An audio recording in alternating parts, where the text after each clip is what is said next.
All right, just going through trial and error. It's been a minute since I streamed on YouTube. All right, so I just want to mess around today. Try to figure out, well, not figure out, just see what happens.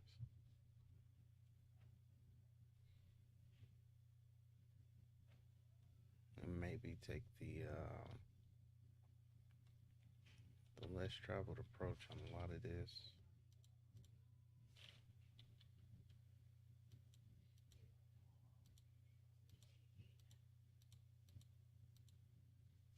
Why does that always jump around? Trying to get a different chord progression than what I've put down from here. In a way that these are sliced up and cut, it'll be, let me see. Yeah, so it'll take partial of the other.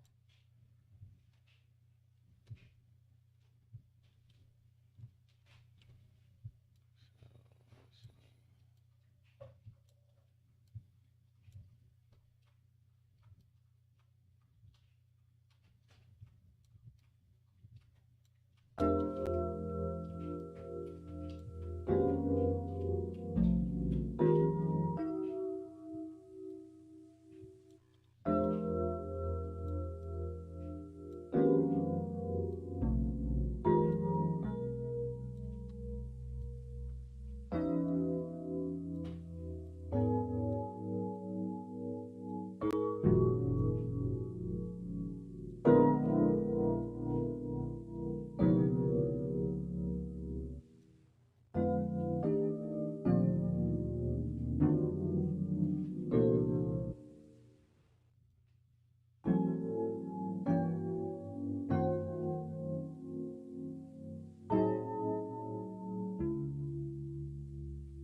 I made a bunch of nonsense.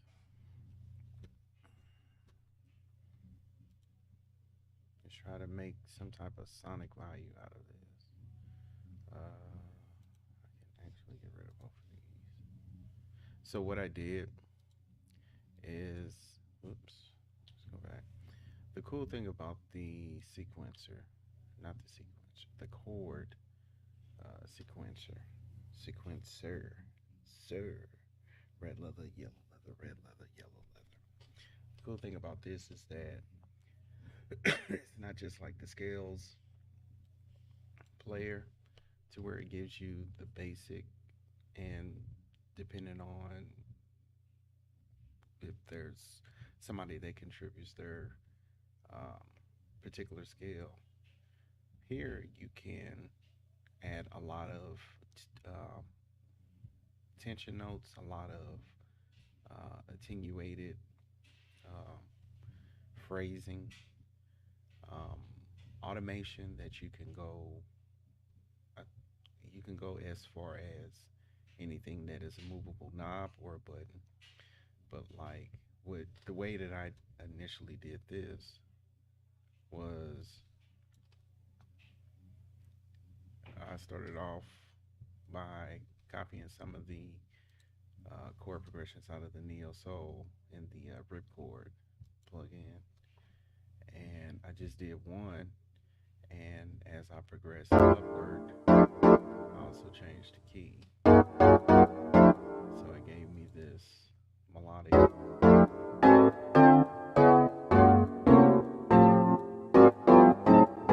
on and so forth.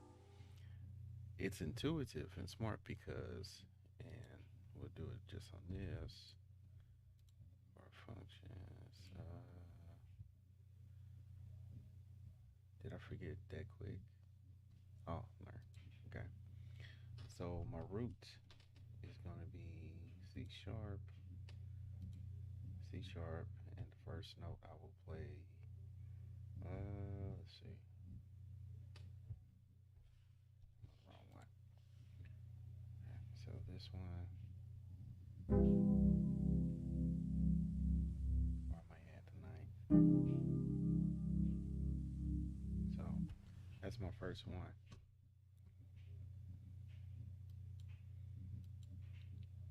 Copy chord, paste chord. Same thing, right? So if you edit it and if you transpose episode next, I just erased it. So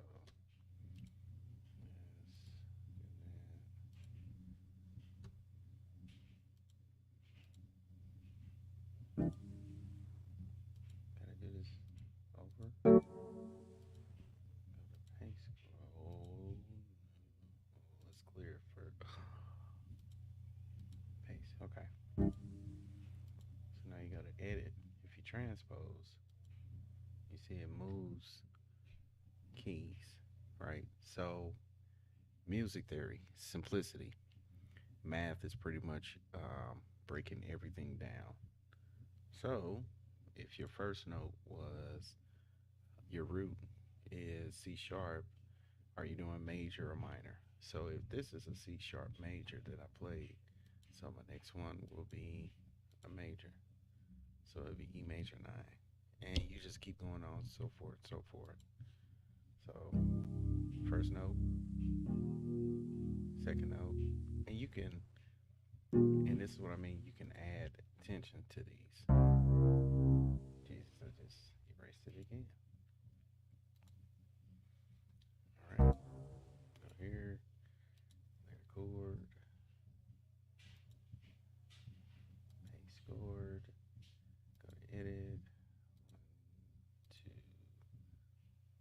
oops, wait, one, two, three. Wait, did I do that right? Two, three, four, so four. Actually, be the F major, right?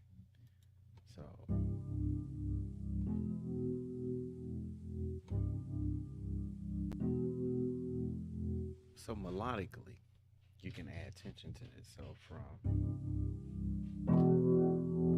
to now, I'm gonna throw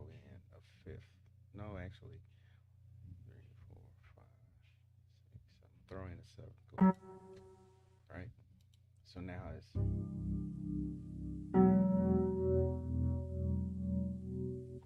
which I think we can actually, yeah, lower the velocity.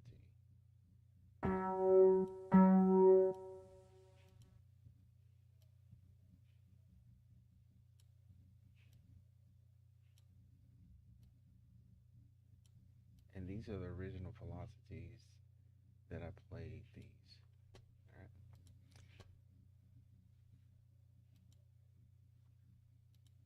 right. Ooh, butter.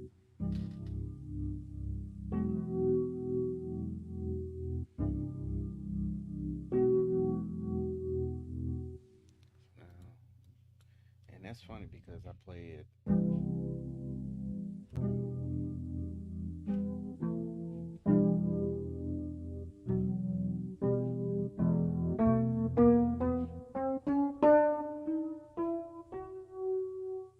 Right, it's G. So that's a bad tension right there. So of course, I'm just gonna transpose everything up. So, which is difficult for me to play piano like that. So I know how to do it. Just my fingerless just does not want to cooperate. So back to this. That was a C, and I want you to notice that this is C sharp major. If I change this up, you see it changed to D major. So one thing I forgot to do is why you want to make sure you're in the right key when you start editing.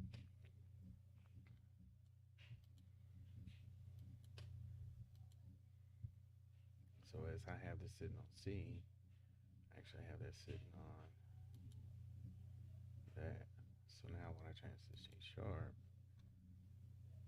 you see that changes. So now let's C sharp and transpose it the right way.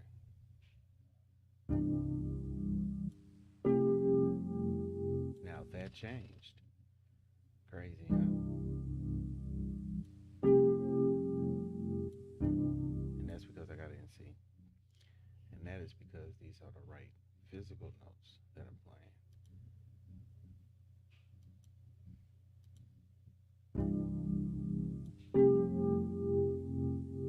So it shouldn't be F sharp because that's 3, 4. And I'm up one too many. And that's because I shifted this. So now we're right to the way we were before. Right? So I will take this one and copy that one. Paste it here. And it's just repeating the same process. This is the easiest way I found. Um, if you're just putting random stuff in and feeling what sounds good or what works. A lot of people would play the individual chords themselves and put it in.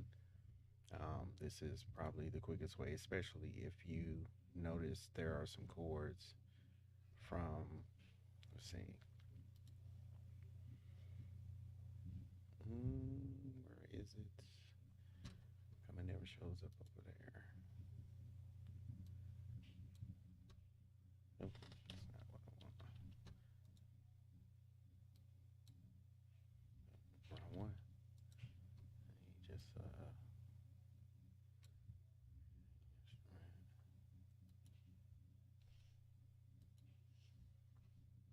right.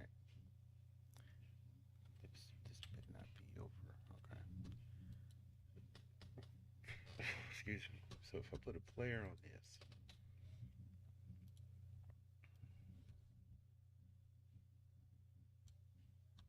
all right,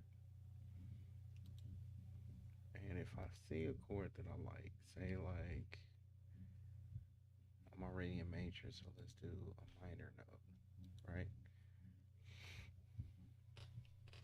I'm going from, and I need something to So maybe two, three, maybe D minor, D minor seven.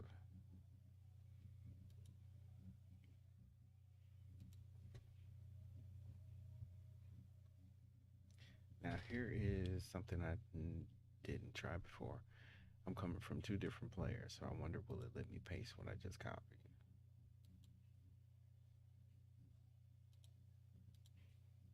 Clear it, paste it. Nope.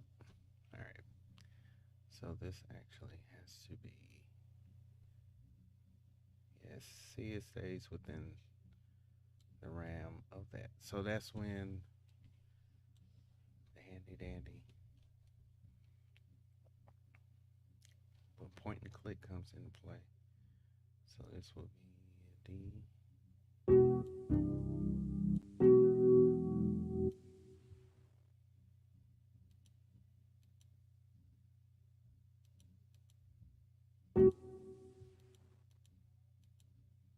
D. And that is, of course, D.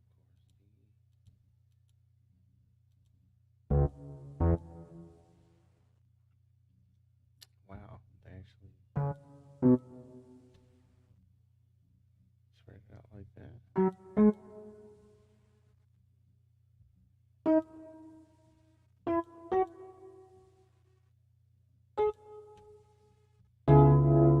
So, which sounds very odd. So let's make that.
Now I go to, so I went from, oops,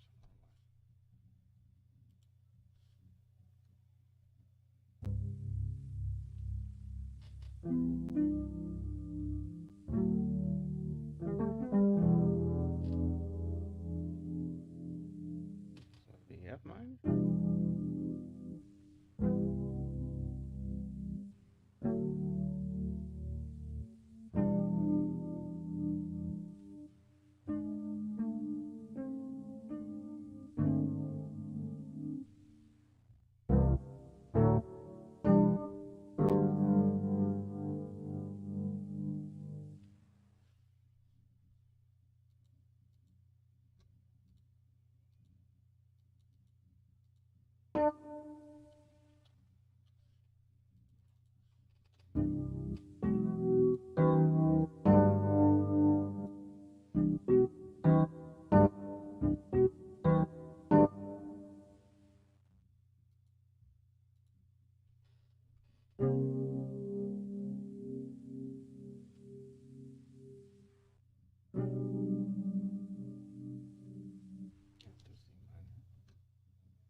And anytime you're doing chords, even if you're just drawing in MIDI, it's fun to take random numbers and make chord progressions out of them.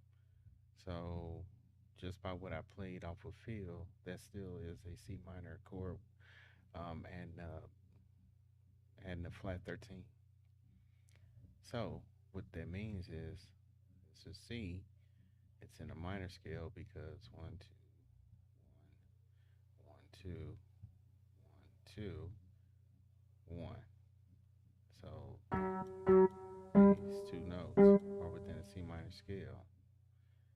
When you add the 13th, then you say 1, 2, 3, 4, 5, 6, 7, 8, 9, 10, 11, 12, 13, 13.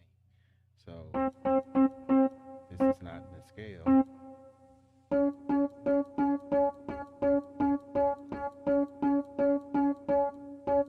This doesn't match up with anything in the chord progression. So the next thing is to go up. And it's pretty much how you get all these weird chord progressions. You can really expand off of that and find something. So if that's 13, then let's count backwards but move up. So 12, 11, 10, 9, 8, 7, 6, 5. Doesn't match. So that makes it a C minor 7, which sounds good. So let's take it off. So it's just something to lay on top.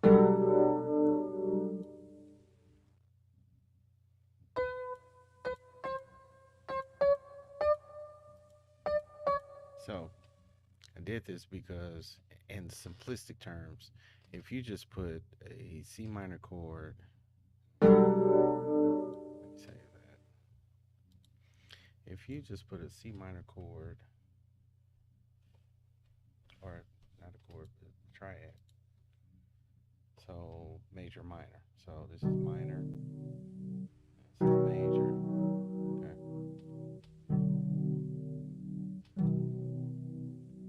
So say this is one or root 3 4 1 3 4, and this is, I'm sorry, I said that wrong. So that's root 1 2 3. It's your fifth. 4 5 6 7. Right. C minor. Change the fifth to a sixth, which in some cases, if you take the sixth chord and then go 1 2 3 4, then 1 2 3, then you have a potential for an argument, a argumented, argue, ooh woo. But just playing around with numbers and notes is just, it's endless, and those are all the notes you have, and it's just repeated, right? So if these two notes sound horrible together, then why don't I go down? What if I go up? Or what if I put the mess up top but the correct at the bottom? Like, theoretically, it's not supposed to make sense, but musically it does.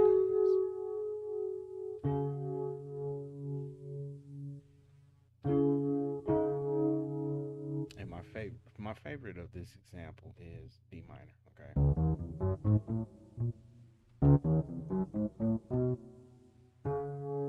Okay. So after all of those notes, I have from here to here. So that leaves me with the possibility of,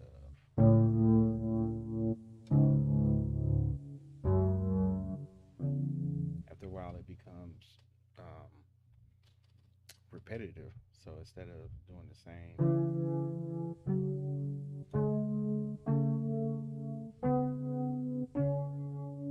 right, you'll just,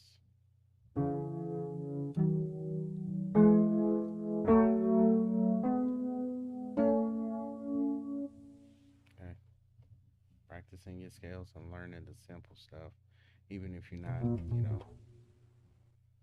I guess hand-eye coordination type of deal. I played brass in band, so I'm used to the trombone or putting in my vowels, my notes for my vowels. The piano, I've never really. I might try that. That might be something I challenge myself this year. The whole plate full of this stuff.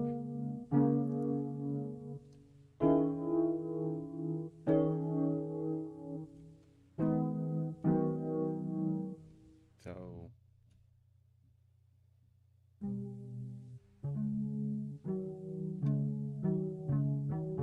so where were we at? Here.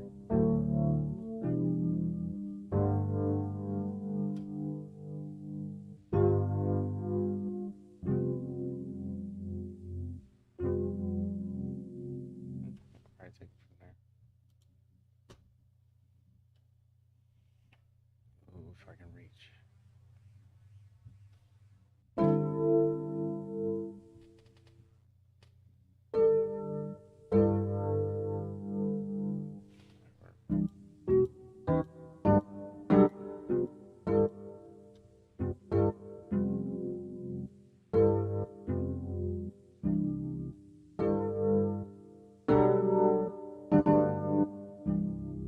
Ooh.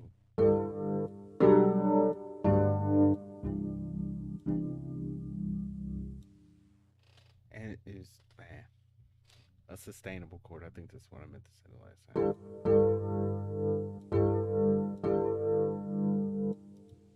And this is like the fun part because just thinking where I started.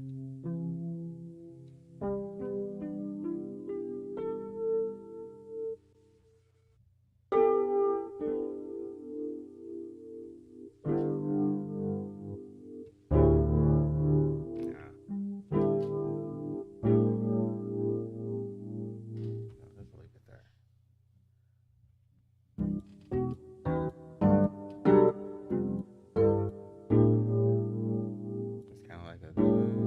It's kind of like a comma to say. All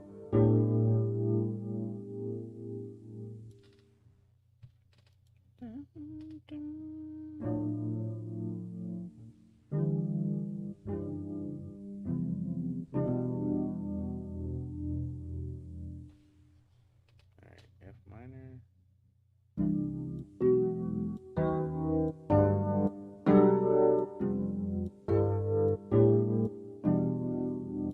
Oh, I want to add a B. A B.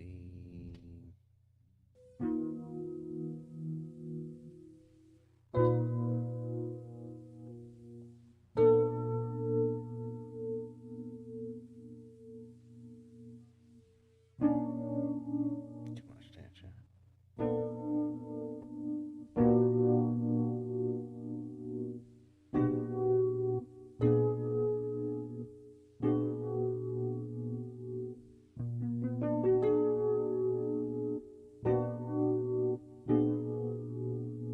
Okay.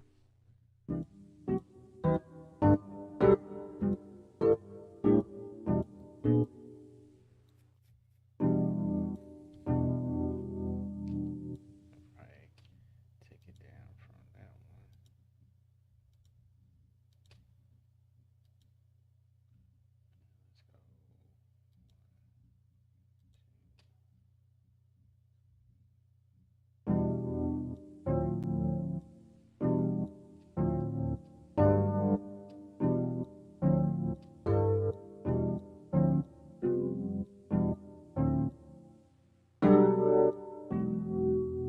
Let's go. Oh, it's just like it's so many places you can go with it.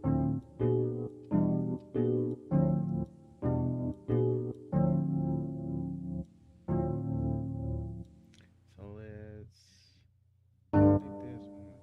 Let's copy that. Let's paste it here. But then we're gonna go up. One, two. Do I have A major seven anywhere? Nope. A sharp major seven. So, that's so bland. Or maybe.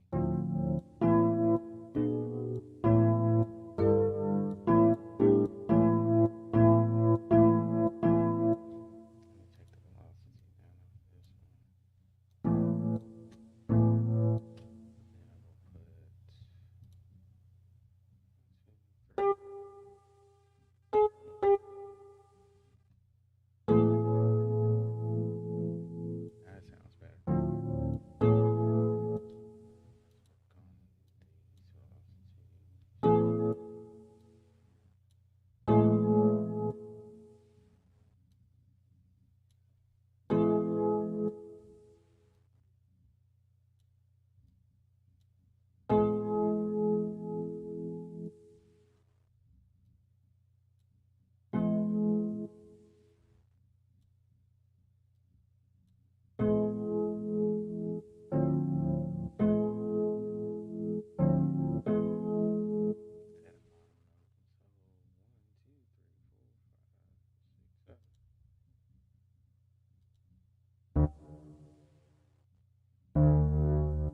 little bit more weight.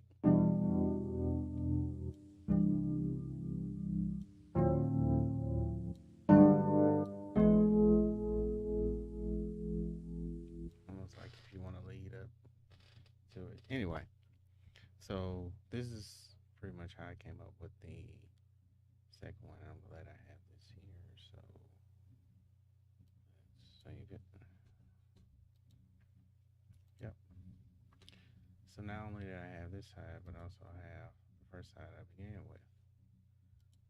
Take it out of edit mode.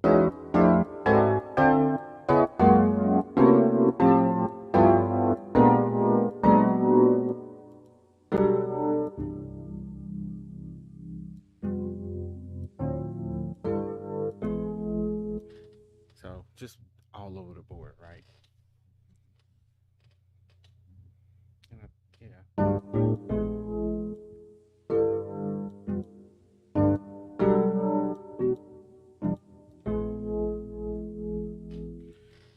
And I'm leading this to,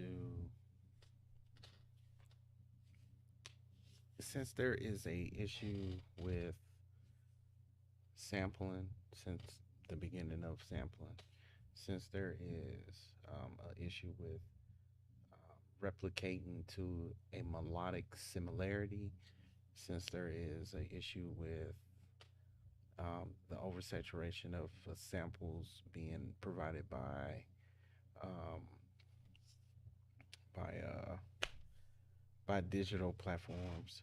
Um, since what it all, if some people actually are looking at it, what it all is speaking towards is um, self create.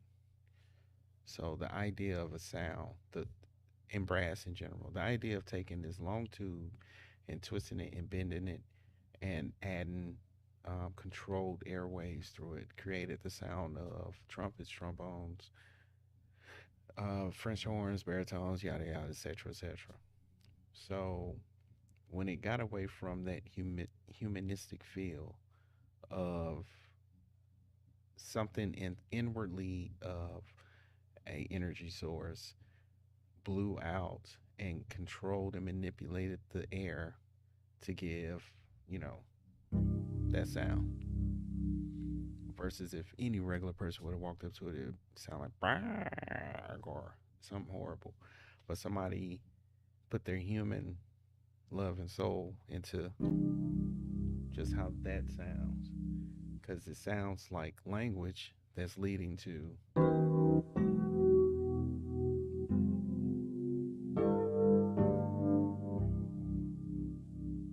you know,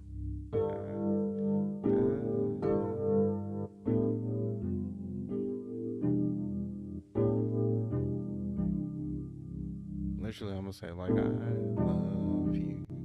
Anyway, uh, long jargon. Just to cut it short, I feel that you can actually in any DAW just create a bunch of nonsense. Like if you don't have music theory, if you don't have any type of musicianship background, you can literally just throw a bunch of stuff together and sonically pull out what um, you're looking for, or something that may be by mistake that surprise you. And I think the reason why so many things are trying to get you to be creative some way, somehow, not just I'm gonna press this button, it's gonna do all these amazing things. I ain't gotta do nothing. I ain't have to get no equipment. I ain't have to go to no studio, yada, yada, yada, all this stuff. That is being taken out of context with the people of my generation and before who sat around who had to have all this stuff and was like, yo, there's got to be a better way. Wouldn't it be cool to have everything that you ever had in, one screen right in front of you? And here it is in our future. This is what we get to experience.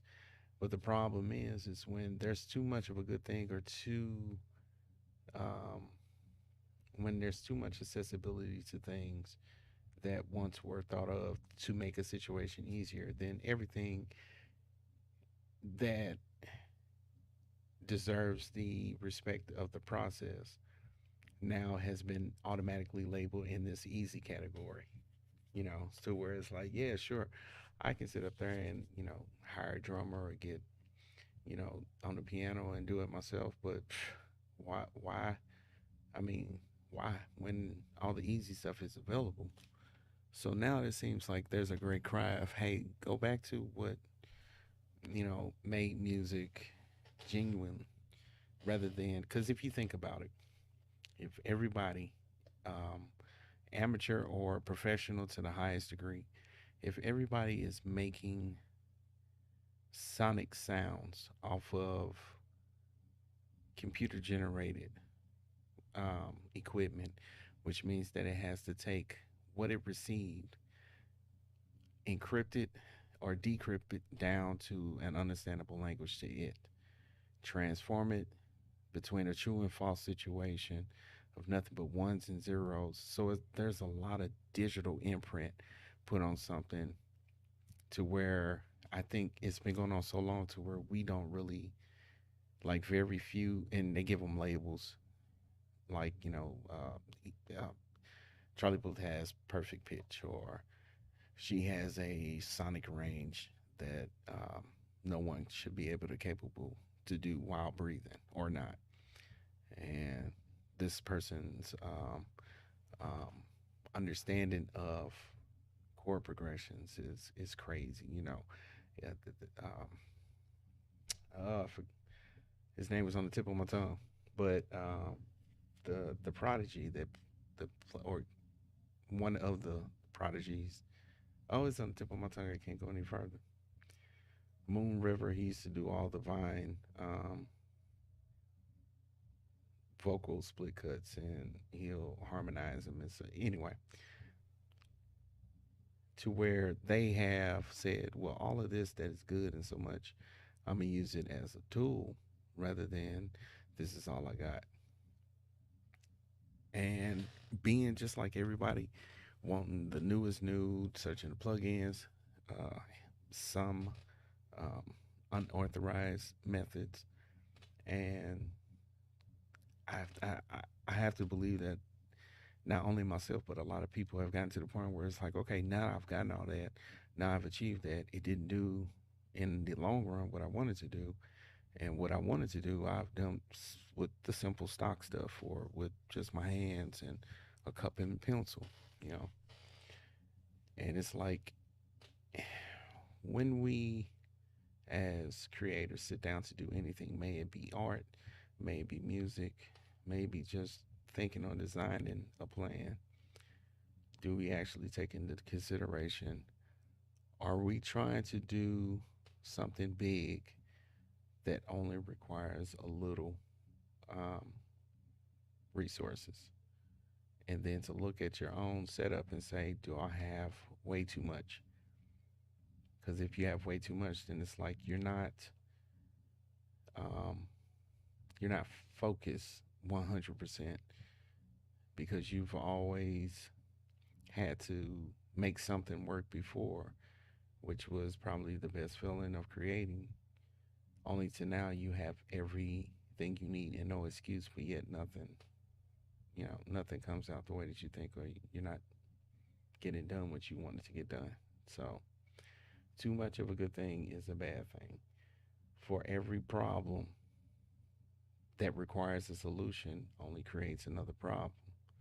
And here we are to where you can't even you can't even hum the same notes another song um, has already been published as, you know. And it's like, the letter C is still a letter C no matter what. You can adjust it, and it's like, oh well, you adjusted it too close. That sounds like a Beyonce run. It's like,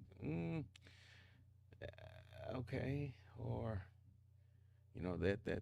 that C sounds pretty much pitched in tone just like a Stevie Wonder classic, and it's like, what can you do now? So it's either A, making you realize that there needs to be, as they say, there needs to be a revival, but you can't have a revival without a revelation.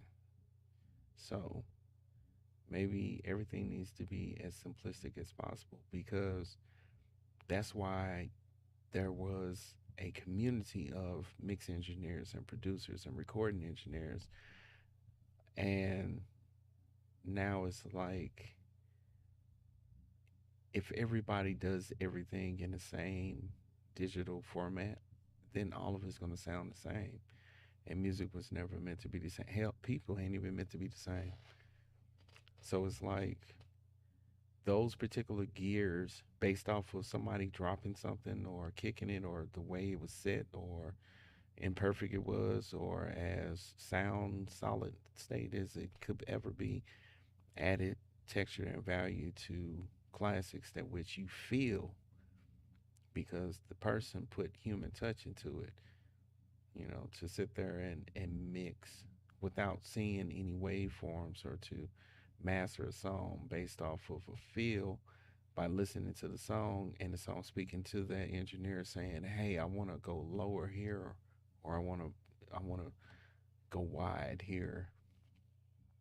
To where now it's just all digital and it's not taken away from anybody that's creative in that platform, not in that platform, but in that arena to where you've taken something that you considered a struggle of your life and you based it down to, a plug-in or a VST or a DAW. And it's like, it's cool. I think there should be a disclaimer, like for creation purposes. Do not become 100% reliant on this. What made you creative, what made you great was what God gave you. And He has given you everything that you need. These are just toys and accessories and tools. And it's like,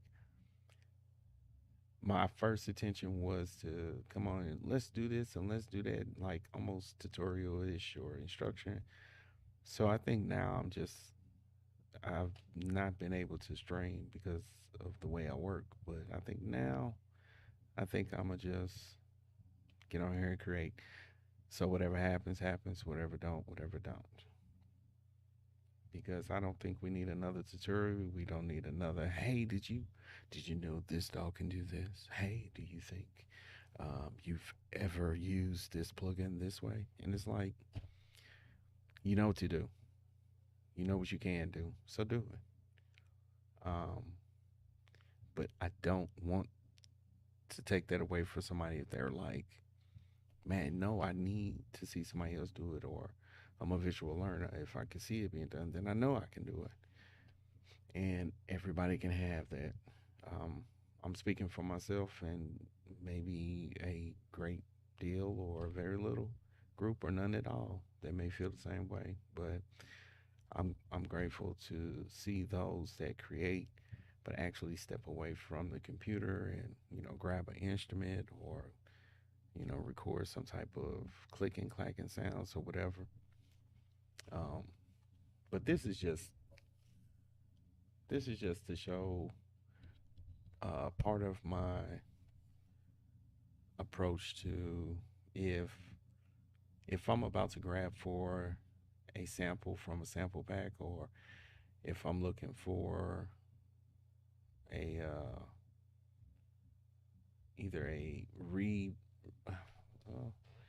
what are they, a remix version of something that was a classic, and it's still taking a chance of instead of you can hit with one sample strike against you, then you get two. So I would rather sit down and make something that probably sounds horrible, but to mix it in, switch it around and change it to kind of give it either some sort of sense or purpose. So I'll sample it myself and then use that to get as close to maybe something I've heard before or something that is just it wanted to be. And that's how I pretty much approach everything. But that was just a little appreciation, a shout out to the core sequencers because if you are trying to, if this is all you don't have instruments, you don't have the space, the quality, whatever you have justified to say that this is all I have, this is what I'm really diving into 100%, you do you. Um, this is not an instruction video on how to be human, nor will it ever be. Uh, We all go through stuff and things almost damn near alike, and sometimes they're completely opposites. So this was just, if you want to try it, then this is an option that I use, and it's because I use Reason. Reason is my main DAW for a lot of reasons, but not to go into that arena of which is which or what is better. But not only can you automate the buttons and the knobs, you can automate how the chords are being played. So single touch is the notes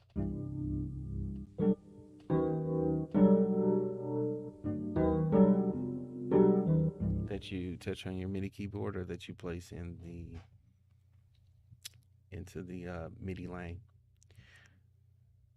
But if you are jumping around, you'll either have to do these manually or direct record. But what I also like to do is do a direct record, get however I'm expecting things to go. But because I have these on two different planes, I'm jumping around. So this is going to be automated. These are going to be these are going to be automated just to try to give it a humanistic feel, as if I'm just sitting around trying to figure out something. So it's automation for that.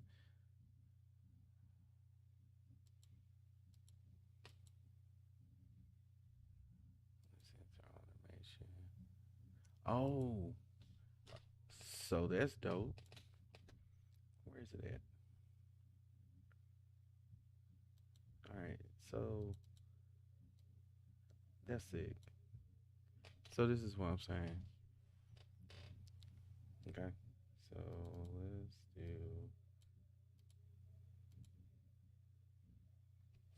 Let's see if they switch. All one. Those are two. Okay. So with that,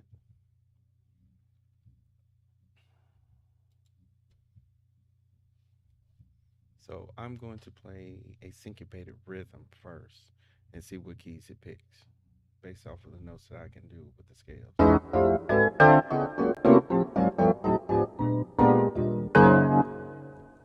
right. So that's my last one. Okay.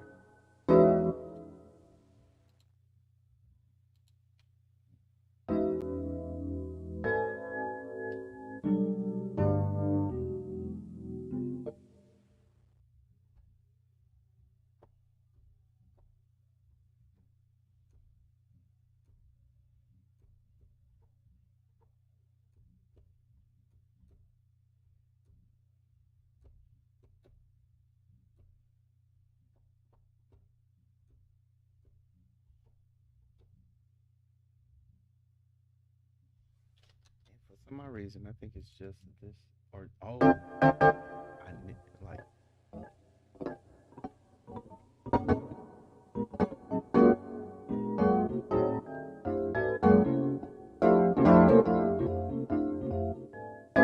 Anyway, I don't know how I keep nicking this mod wheel to add automation, or maybe something's wrong with the MIDI controller. Anyway, so between one, two, I'm just gonna try to match this up with what I got going on here. So stop there, go back to one. It goes back to two. One,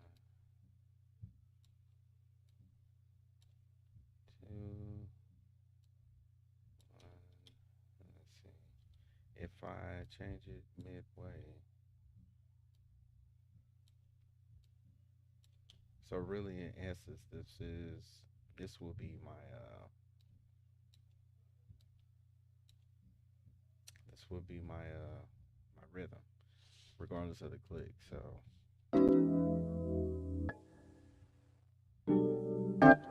so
All right. And just to cut it short, this.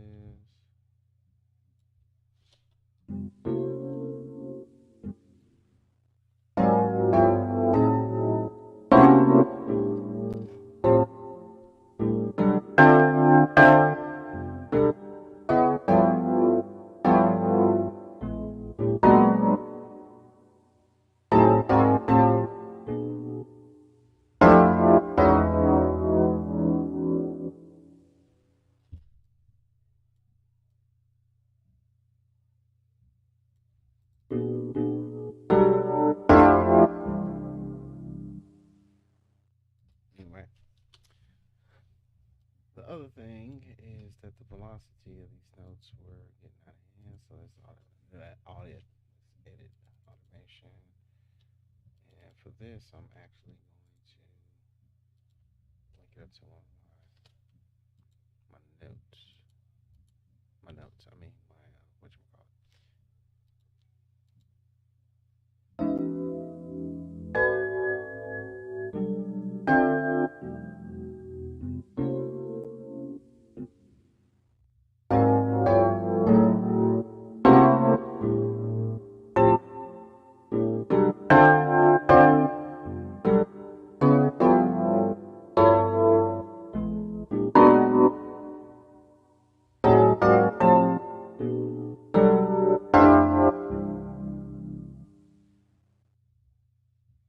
All right, so this still was all over the peak moments there, but this is what this one is for. So why did that do it twice? So this one, and use the same ended ended. All right, so this should either raise or lower the velocity.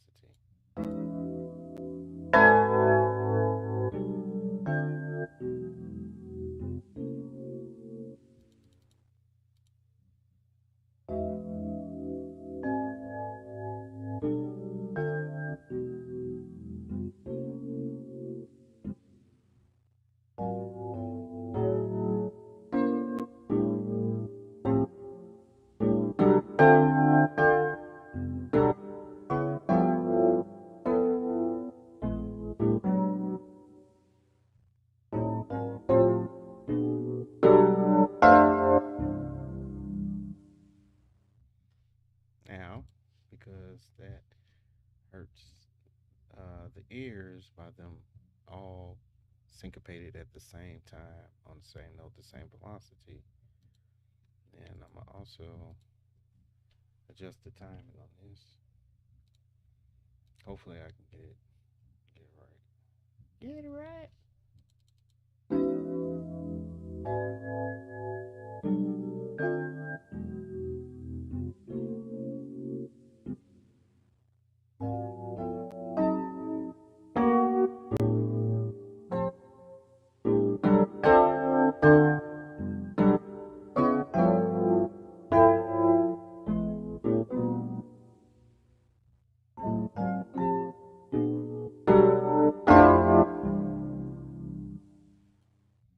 Okay, so let's try it.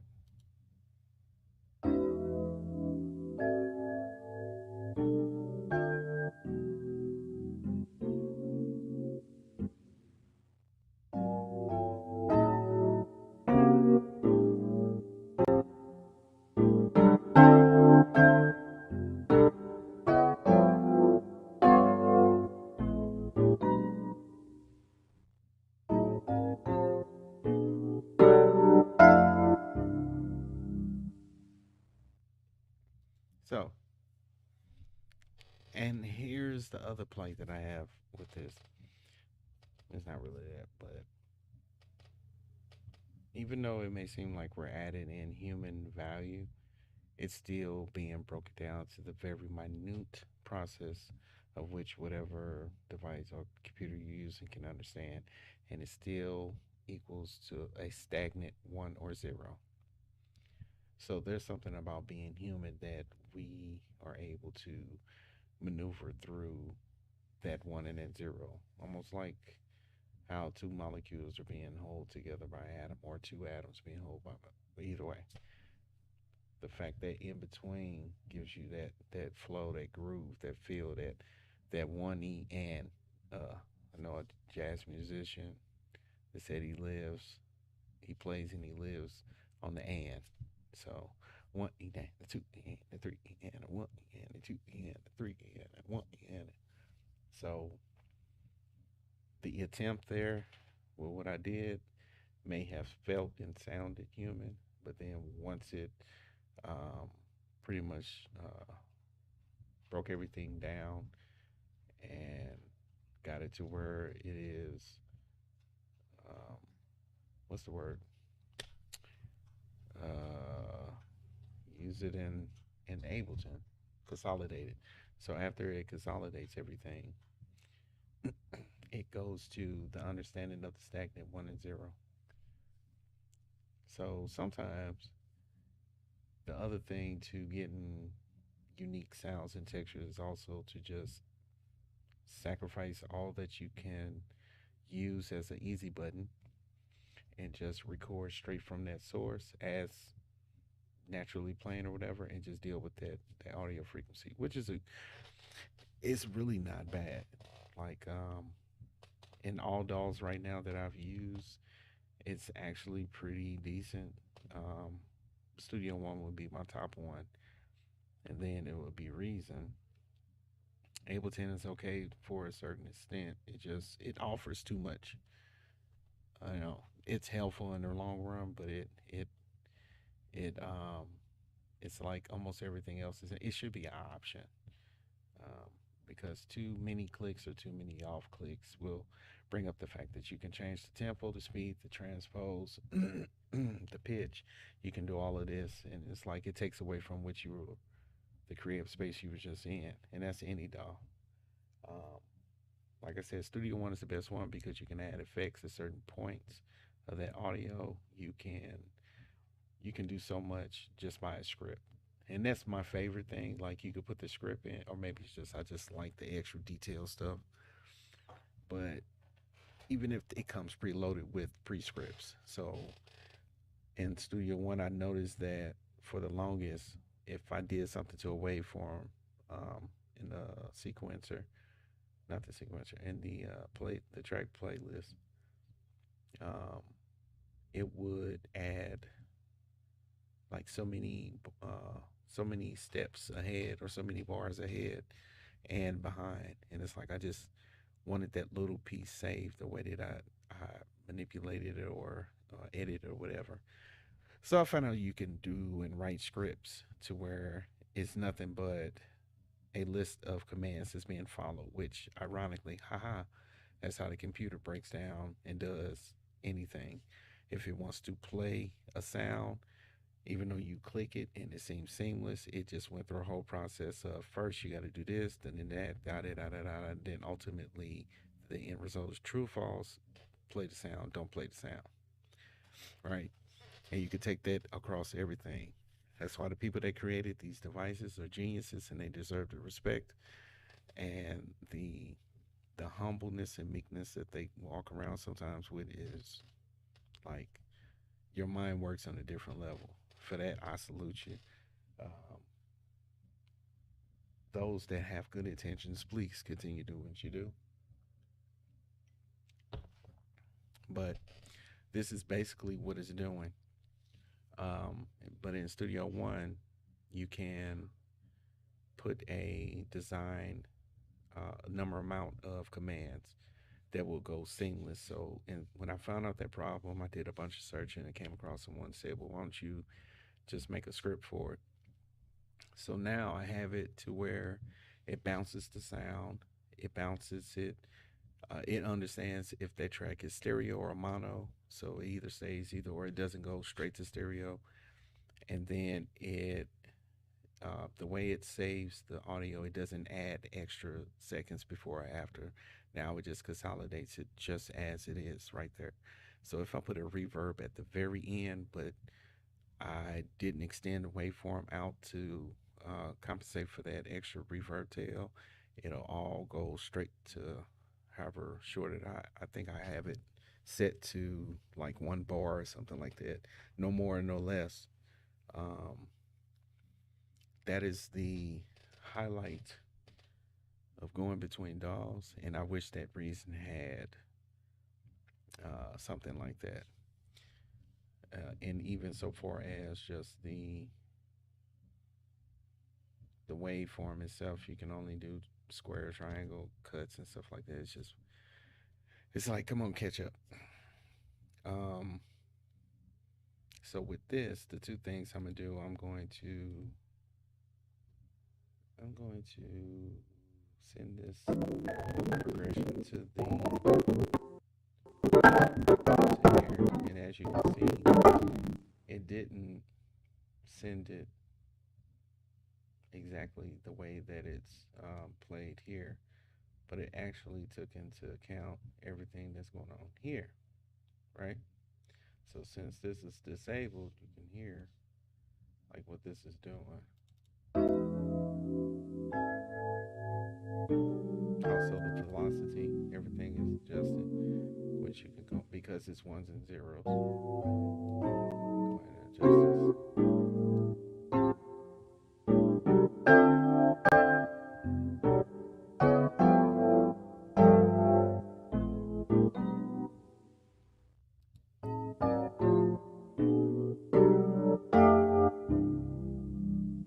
Right.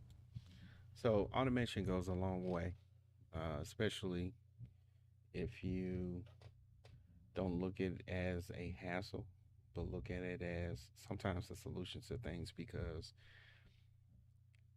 ones and zeros, there's a very, very fine space that's so big and broad to these devices, the computers, that it freaks out over it. So if you got a kick that's pumping and pumping, and maybe just a little bit of extra noise, the saturation really peaks that up out of the range of which the computer can understand, it automatically clips it.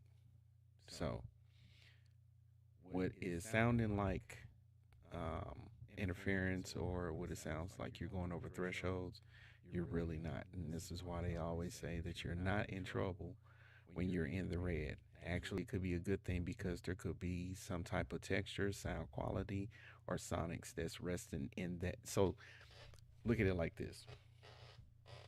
You mean to tell me you got all of these professional producers and sound designers, and they do all these amazing things inside of a studio, inside of the greatest or soundproof, whatever. And they got like things that they use to add body and bass to certain sounds. And then it goes through the process of being compressed, you know, and frequencies being lost. And then they say, well, now we have to go to the process of lossless information. So now you got this great big massive sound, 192 megahertz, kilohertz, and it goes into your DAW, into your setup. And this is why some people say it depends on what interface you use, you'll mix different. So it goes from that into something that was like large, like kablow, and you get it, and it just sounds spacey. Like it sound that's the computer trying to say, hey, I can't get it to sound exactly like it's supposed to sound, but this is kind of like what it sounds like. So you can, probably, put a limiter or a saw clipper on there, raise it up, and you'll get eventually, but not right now. So if you're going through that process and sound going through that process, how do you not expect to automate, especially like a compressor or EQ?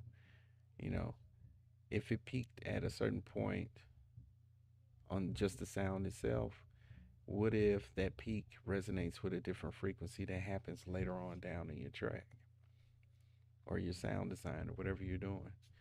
So it's like the velocity, all these things matter. So if you add automation to it, you'll surprise yourself.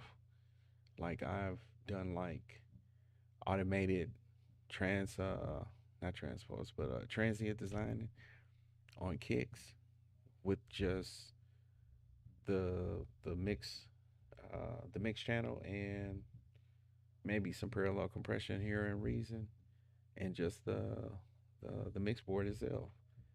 And that was less taxing on the computer and it was more effective than throwing a transient designer on it. Like I think a lot of the plugins and things that we got, they were they should have been labeled secondary solutions because if you got a company that creates a DAW from top to bottom and gives you everything, and the first thing and only thing you can say is, well, it's not appealing, it doesn't look a certain way, then that's saying that you don't have any idea the tools that you come that comes prepackaged. Like to put it in terms like this, the difference between what you have and what you want, it's like an artist such as what would be a big one, a great big one, um,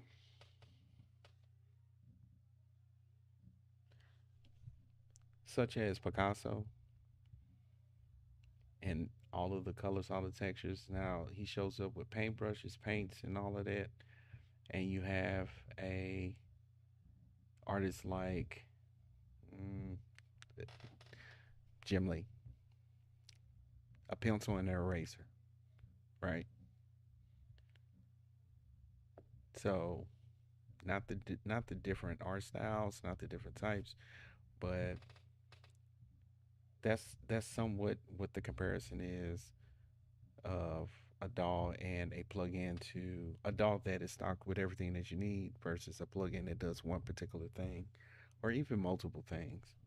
They're supposed to be secondary solutions rather than primary. And I'm speaking because I'm guilty of this. I spent a great majority of this process just getting stuff, getting equipment, getting plugins, and I barely even use any of them. Like right now, I never really could in Reason anyway, because we just recently got um, the VST and the VST3 recent was the recent thing that happened. But oh, excuse me, everything was already there. It just didn't look good, or it just felt too stiff, or whatever, or it was, a lot of reasons and excuses. It's too harsh. It's whatever. But you got everything that you can use to have it not be as harsh. So automate. If I say anything else, do a little automation. And from there man, like you'll surprise the mess out of yourself. But this, I'm gonna bounce this down to audio. I need to take a break real quick. I need to go use the bathroom. So I will be right back.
yeah.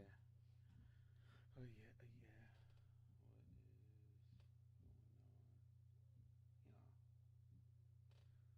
What is going on, y'all?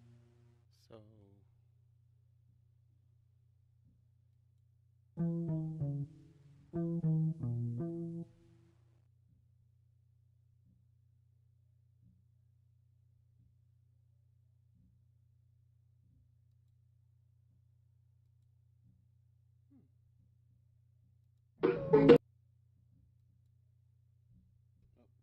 testing one, two, one, one, two, one, two, one, two. Oh, that was weird. Okay, my apologies for the wait. So now I'm gonna just uh, what I'm actually gonna do is I'm gonna just get into really making this sound like something. So that is I was using that for something else. Let's get rid of the ripcord. So now all I have is this. So if I need to switch this out for a different instrument, actually I'll go ahead and do that now. And I found this to be the easiest way. If you don't want to do a lot of clicking, so if you have, let's just make it visual. So if you have, and this is the two setups that I like to do, depending on what I'm actually trying to make. If it's something full or if it's just a simple sample. And I like this new feature where I can just only see my rack extensions. So the first one will be the Sealy Gain. And it's all right if you don't have that. You can the kilohertz versions of the multi is it multipass? They offer all of these for free as rack extensions. So you can use the gain knob there, a gain knob or whatever. Let's see, you can use the EQ and just raise the monitor level. I think Reason has stock. You can use the maximizer. So, and that is for the next one that I'm using, which is my preamp. And then after my preamp, depending on what it is, I may put a little tube uh, compression. Before the tube compression, I'm gonna put an EQ because sometimes this is so broad. Um, there's other frequencies that I might have to be surgical with. So depending on the situation, the compressor is either helping me with peaks or I'm just using it as more volume, more or less. So with this, so I see it's coming in at negative 18, which is good. So this also helps me see, turn this compressor off. That also helps me see my high peaks, so forth. And if I wanted to make this a dual panning,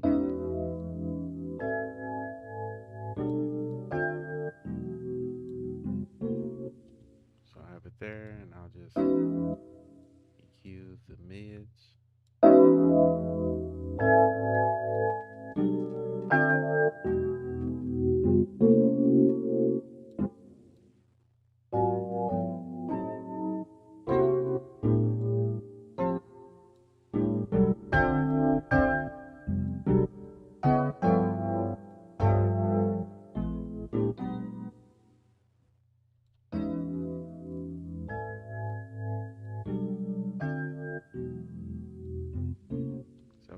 stereo.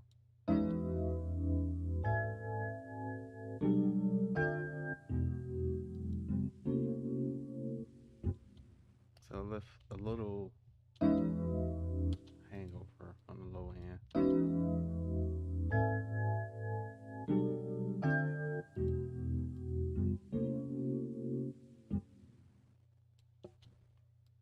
So in that range, that sounds about 400.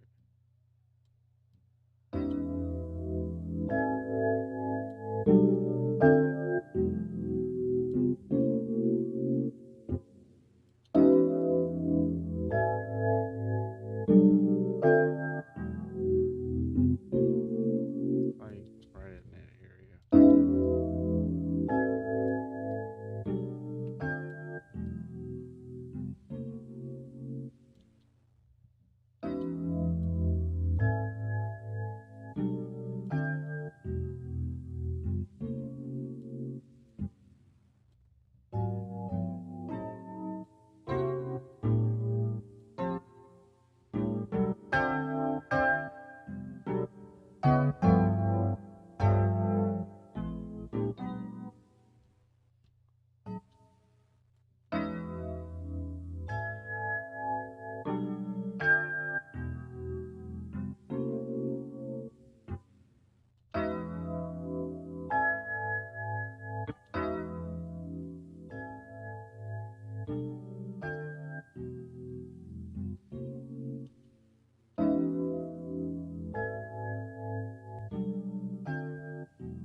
So with what I'm doing now to this in particular, then I can turn on the compressor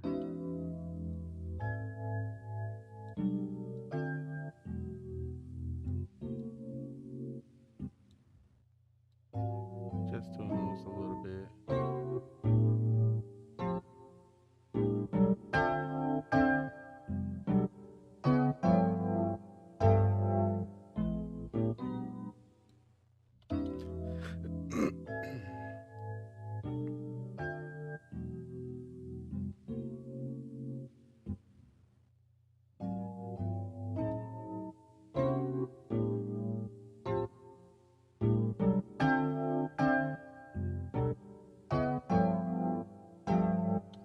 So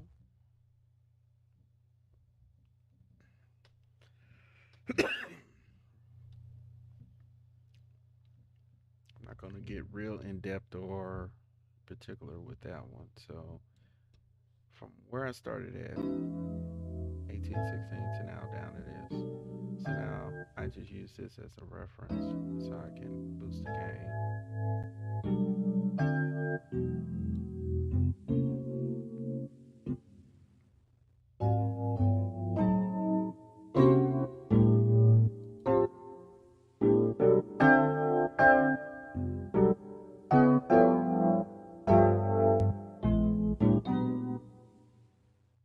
All right. So for selective reasons, that's why I have it sounding different. But the point is that whenever you have uh, something in particular and then a reason, rather than going having to search for it all the time or pull it up in this menu or pull it up down here, what you can do is just simply duplicate this as it is complete. So not only do you have the player with it and you have all of the inserts that it came with. So these can be swapped out and changed however you need them.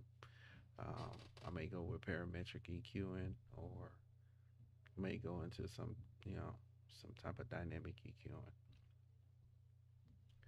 And probably would need that for that little peak that's really sticking out. So let's catch it before the EQ.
this one because it's a rack extension, and sometimes I only want one frequency, and it doesn't make any sense to open up.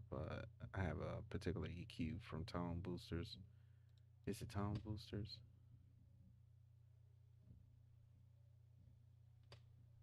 I think I'm saying it right.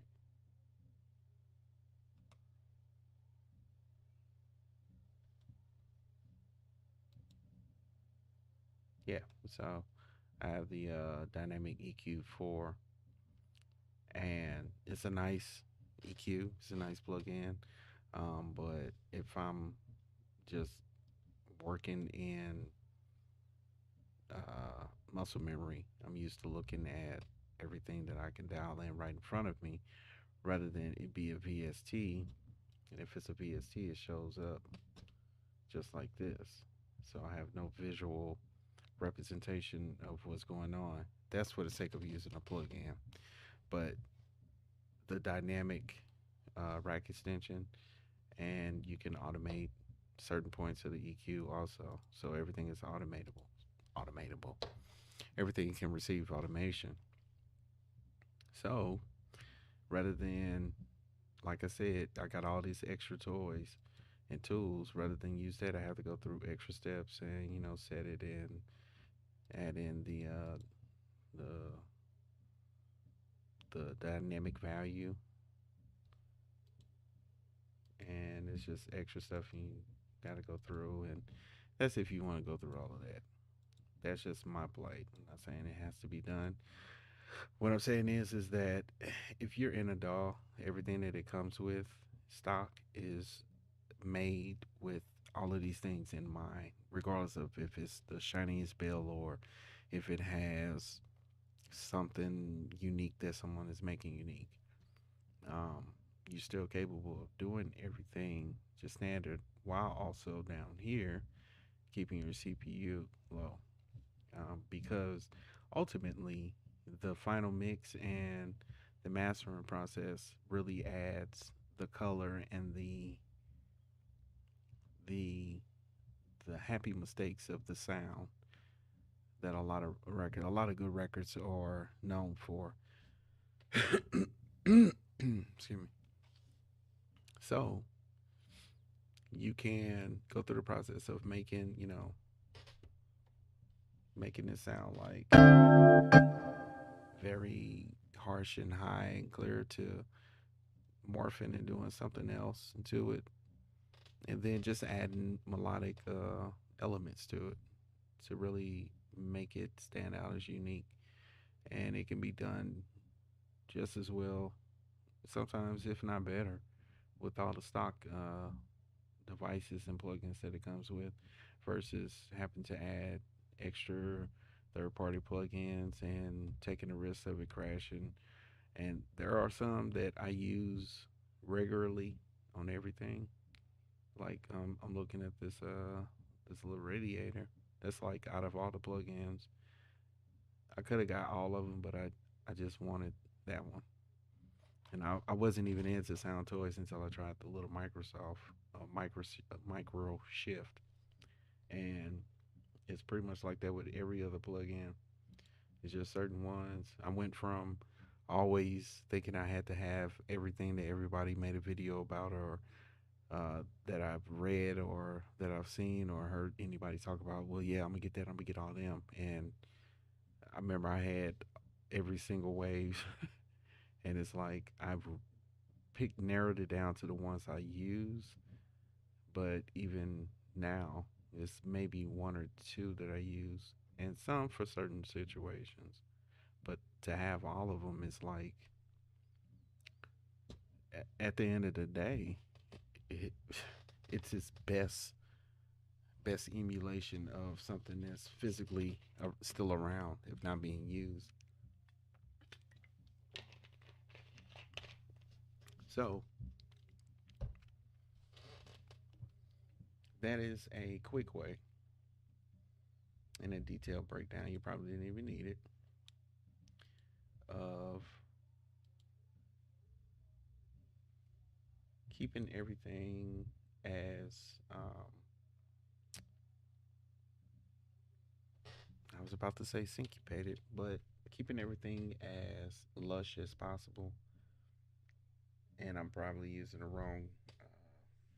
wrong word for that, but if you use a certain EQ to do something that you may do across the board, try to use the same one to do other things also. Or if there's something special about whatever you're doing, put it on the bus in certain amounts, or you can send the entire tracks to the bus. And in Reason, it's an extra step, but if you create a bus, you'll be just creating a mix channel, hit the tab button, and this is where you decide if it's going to be a bus. If it's a bus, then it stands alone. It's already the way the signal flows is that any rack or any track or anything that gets put on inside of the rack interface, that it automatically routes to the master section, out the master section into your audio output. Okay. So by not hooking it up to have any particular type of input, then you leave this as a stationary bus channel. Um, and there's so many ways you can parallel. Anyway, this is too much of a rabbit hole to go down with this DAW in particular. But if you wanted to give it the option, you can put it on the input as a send. And this is where it kind of gets somewhat tricky, maybe not, because if I send this to that mixed channel, you see that the input is being used because it's being used as a send. So this is the only digital hang up.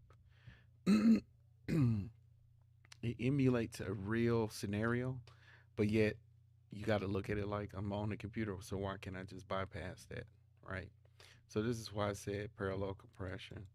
So you can make a parallel channel with that, and if we tab it to look back, you see that it's only being routed through here. Okay, so that means that anything that comes through here first is being bypassed by the inserts, and you can't change that up here. So if you wanted whatever effect was going on in the bus to happen overall first and then be EQ'd and have some dynamics done to it, you can do it that way. You can switch these around. But in the case that I'm saying that you can send and make it a bus, this second channel will be the actual bus. So we'll make that the bus, but make this the send effect.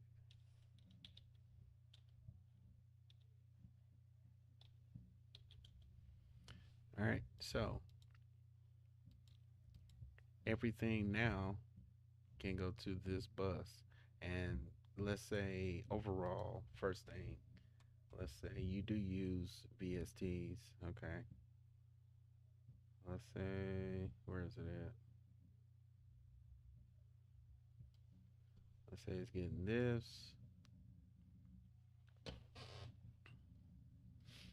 And we're just gonna pick presets to show the difference. And I guess I will make this something unique. And this is the only part. It's partially my fault. I made some changes to my PC to do something else, and I don't even do it anymore. So I haven't gotten ready to revert it. To revert it back, I'm gonna have to clear everything because I forgot all the steps in the process I went of going about to be able to reverse engineer that. The other part is I got a lot of files because I'm waiting to just do a clean sweep or probably get another PC. But it's built to run. It's built to run over 16 gigs. So there's a lot of other stuff going on that I know that slows that up because this was the first program and the first thing I did when I first got it, and it worked seamless. So that is my that is my own personal reason why I really try to avoid using VSTs as much because I run into that problem. It's not to say that it's everybody's issue, same issue, but that's why it's also good to, let's see, that's why it's also good to be able to have the stock options. Let's just do that. And then to make it sound weird,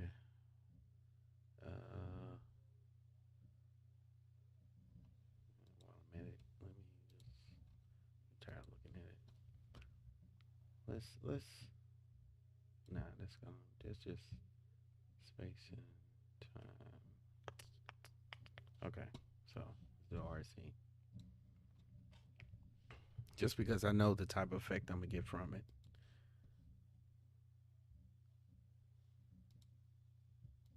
Because I made a list. Is it the sorcerer? Okay.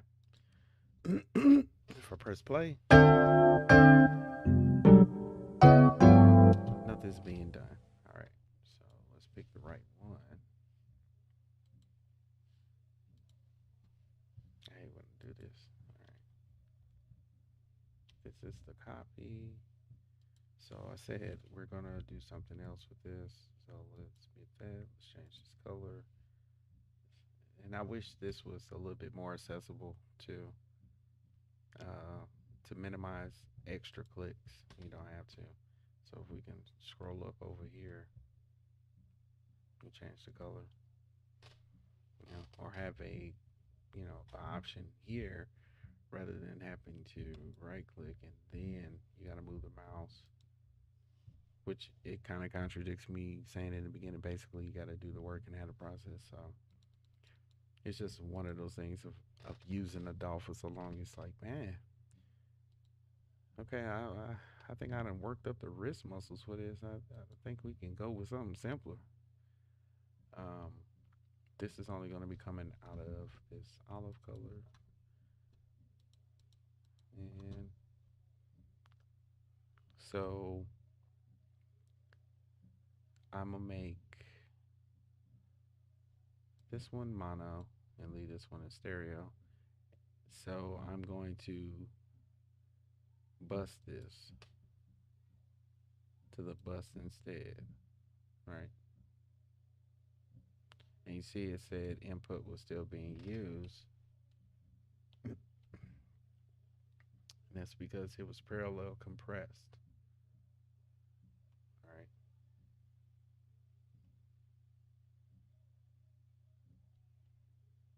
And that is the only thing because I'm going to send this since it's up here. And the other, I did it out of habit, but I'll always leave this direct output um, off, depending on whatever strange sound or texture I'm going for, because I want to record directly how it's coming out of here before it does anything else. If I change the signal flow of how the effects or inserts are used or not. But initially, you will want to put the return on access, blah, blah, on the master inputs and outputs, so that way the output goes through the master a different way. So if I send the first one, I'm only sending a little bit to that bus. And we can see if I can get them all to fit. All right. So now the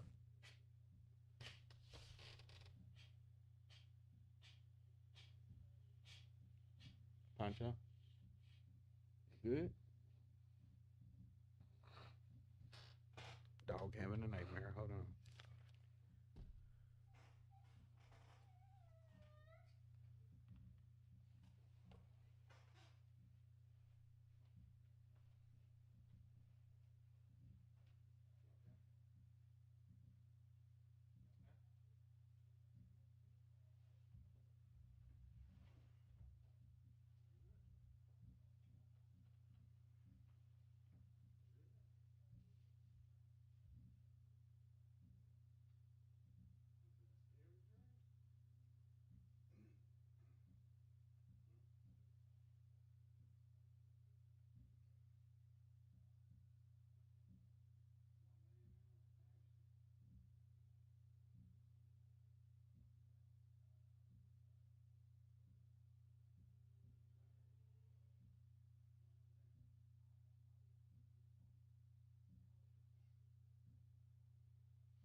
All right.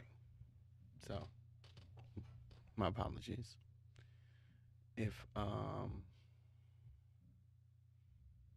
if I want to bust it out or send it, I like this approach to it and reason because now with me just sending some of it,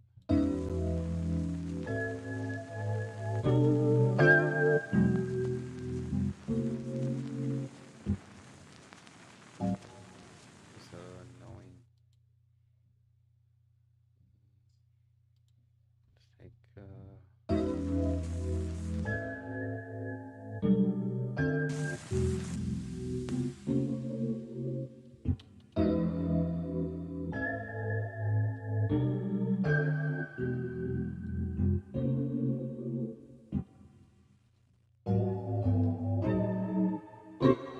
all right.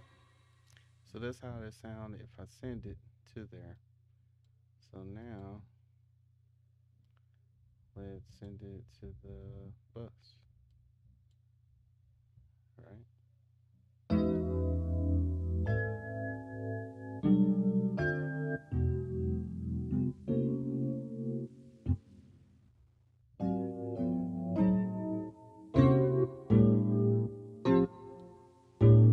So this is how this will come in handy. So if you wanted to have some of the qualities of the original sound plus some effect,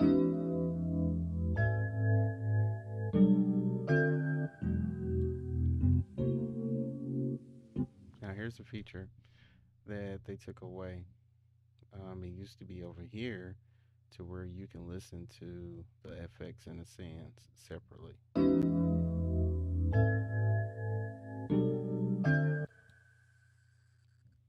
So it's not stationary. It's not completely disengaged, which is why a lot of people say, well, I don't want to mess with the wires in the back. It still has the mind of a program. So the way around that is to make that a record source. And we're going to add audio track, go to selection, send effects left, make it stereo.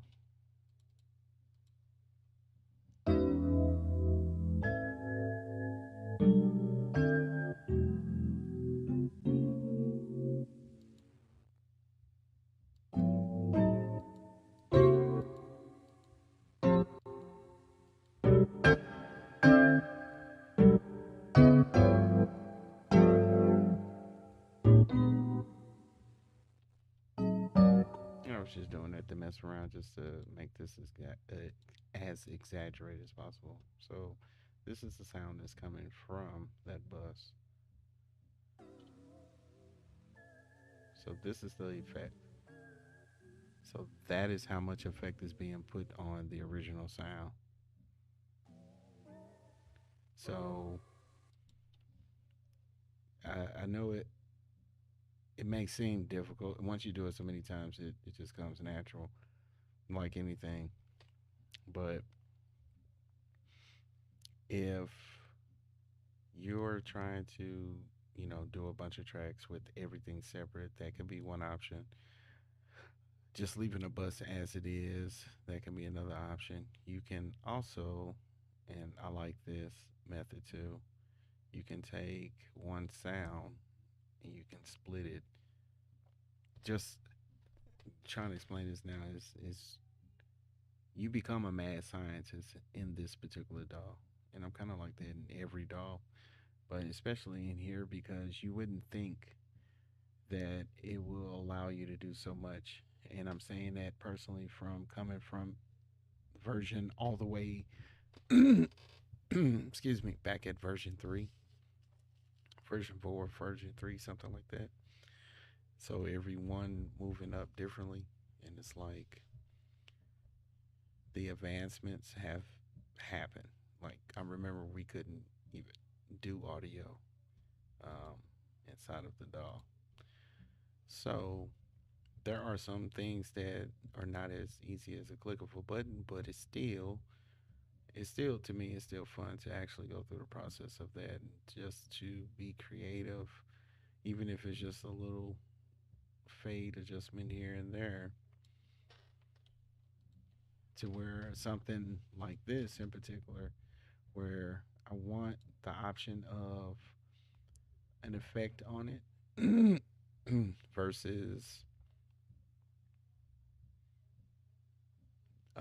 no effect at all. And I was just sitting here thinking, I had a thought about how you don't have to have things slave to the way that they are predetermined to uh, line up. So you can have the sound go through. And it's the thing. If you want to wire it, you can. If you don't, you don't have to.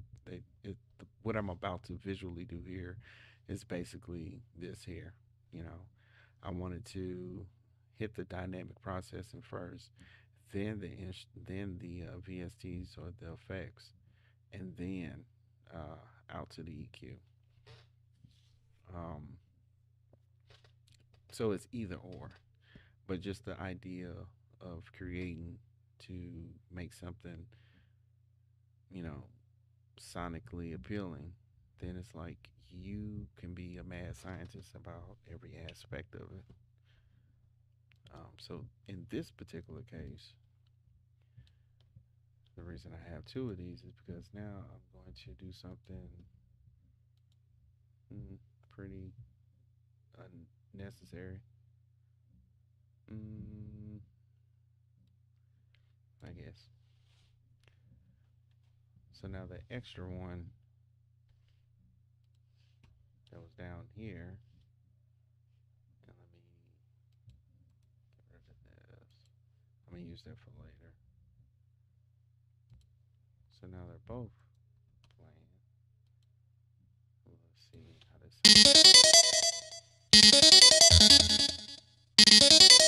So here's at this point to where how does it work? That one is that one. This one is this one.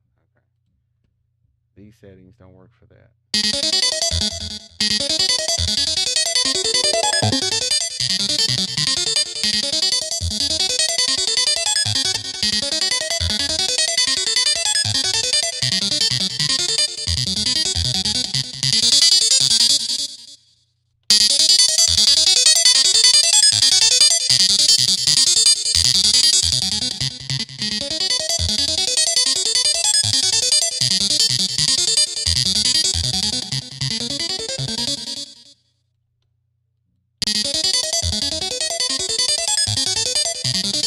And I like this process of you have the choice to either EQ before or after the compressor.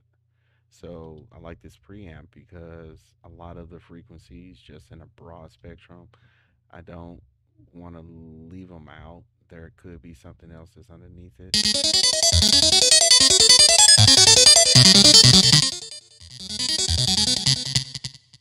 And I like doing it because I've already set preset, almost like a preset, this compressor to a flow of the sonics that were going on.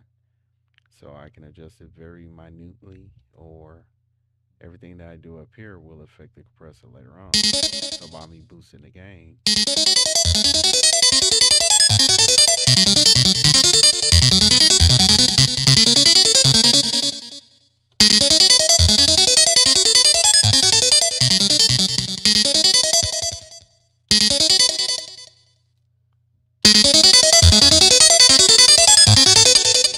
I can smash the mess out of that compressor. But the whole purpose of this is to try to make it as minute as possible, and if not, a little less harsher.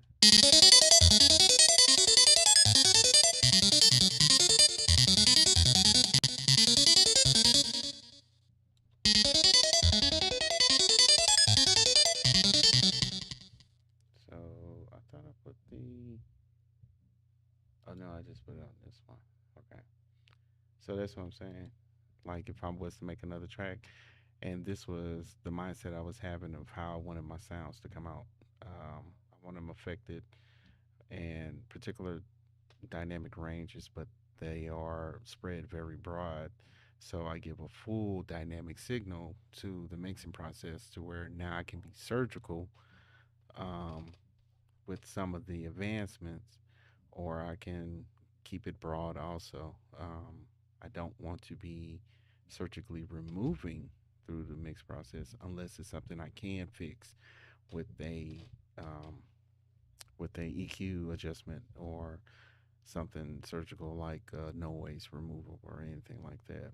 But in the beginning process, I try to make or keep. I have racks saved for a particular sound if I wanted to go hip hop or wanted to do something soulful or to give something a classical feel or whatever the list or however I was feeling at the time. But in the DAW, I'm keeping it as stocked as I possibly can, or at least the less CPU tax of um, rack extensions. So therefore, if there's something that is bothering me that I don't want to take care or wait to the mix process, I can add in now some of my shiny tools, and to just have it there to do very little, especially if it's something that's a heavy lifter like ozone or anything like that. So this is just a starting template for each track, and I'm gonna save this particular song or whatever, and all of this is pretty much in there. So if I ever need to, I can open up a new page and start something else, and I can just come over here and copy and paste, yada yada yada, so forth, so forth. No different than any other DAW, just different in this way. So now with these two playing, now I decide how much effects I want, how much of an effect do I want this to have.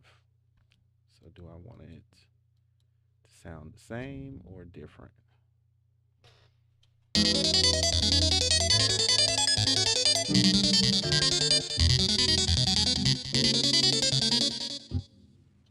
So if I don't send it to the bus and it goes to the master, it sounds about the same. Now, here's why I also like copying and pasting the same inserts or effects setup, because everything that I'm doing here, I may need to do opposite on the other one, which is what some of the stuff I did. So I'm keeping it as close as possible to where I don't have to sit here all day and guess. Is it closer to, is it closer to 1.5K or is it 6K? You know, so on and so forth. So that sound right there, if I bypass this and see if it was how I did one track at a time, and now I want to add something else, then it'll sound like this. I'm sorry, I didn't bypass it. It sound like this. So if I'm like, it's so many frequencies going on, so many wonky things, I want to get rid of it. Then I'm gonna have to add the same stuff and yada yada yada, or I can go up here and copy paste last minute type of deal and paste it all in here, right? And that is the other part is that you can go to copy channel settings, you can copy the dynamics filters. Those are on your mix board. The inserts and the FSNs is how everything is routed and what you have inserted on that channel. So I can copy that and then go down to here and paste it. It'll do the same thing. So those are two quick tips just out of the blue for no reason at all. And it goes a lot deeper when you start to add CV and automation and LFO and everything. But I do want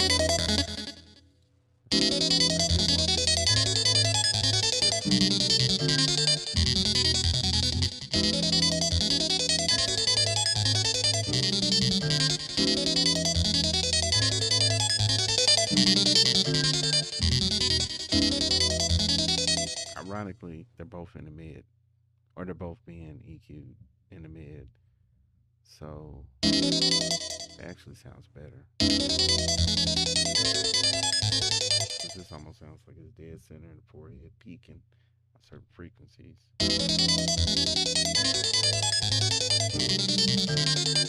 So I get rid of it that way.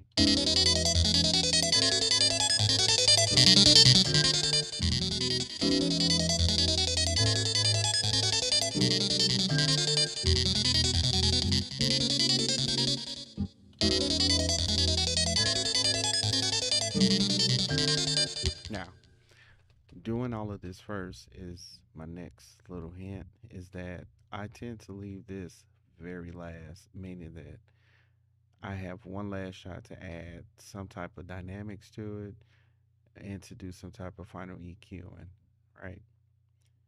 So in this case, if I had done all the things I'm doing, extra bus, any mix channels or whatever, not only do I have a final gain knob here, but one thing I wanted to point out for a lot of people, and this is in any dog, when they worry about loudness or clipping or whatever, this source is set to the last peak, okay? To peak only is what I meant. So I'm in the red if I boost.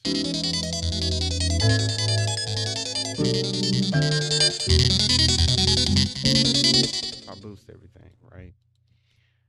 Using the faders, I don't have that much room to go up. Only what 8 dB, 8 dB. But up here, I can go 13 dB. Well, no, 18 dB, negative 18, right? So here's the other thing: soft clippers, limiters, all this stuff. And I'm about to say this, but I'm also show that coming out of my master section is almost identical to what I put on the channels, but aside from this AD converter and this compressor that's barely working, and that's only for to smooth, kind of help smooth out things before I go through my soft clipper. Okay, so with it's pretty much how I address that harshness to warm it up without really putting on a lot of emulated warmth, to just use basically what's there against it for itself. But this way, instead of trying to use plugins to boost the gain and stuff like that, just use the gain itself. And I want to point out the peak that's over here. I'm dangerous. I'm in a dangerous situation if I barely got anything turned up or just an in volume already clipping according to this. Now it may say red on the faders all day long, but remember that's only 8 dB plus. So let's boost this and get a better quality without clipping.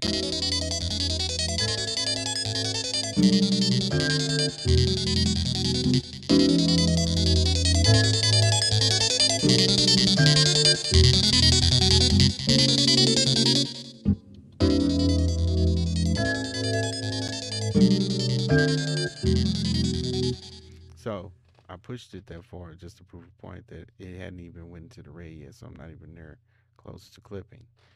But where is this at? So 514. But I'm gonna boost this to where it becomes annoying.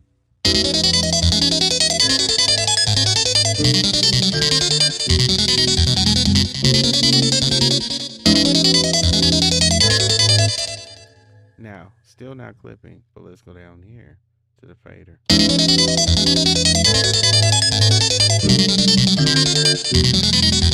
Still not clipping. So now you got just a little bit more to push to get it to clip.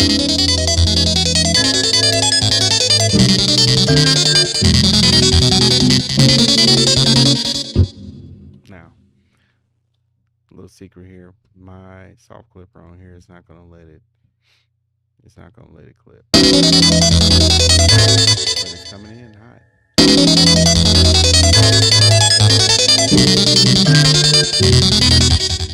Alright, and then I also have this fader. If it is too loud, then I'll turn it down.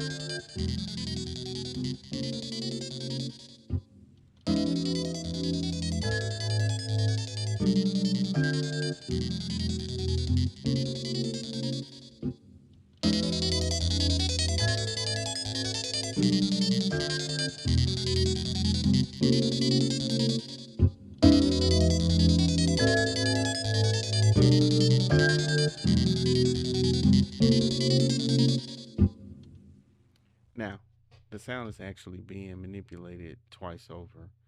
Um, okay, so that's. Yeah, I wonder how it sound spread though.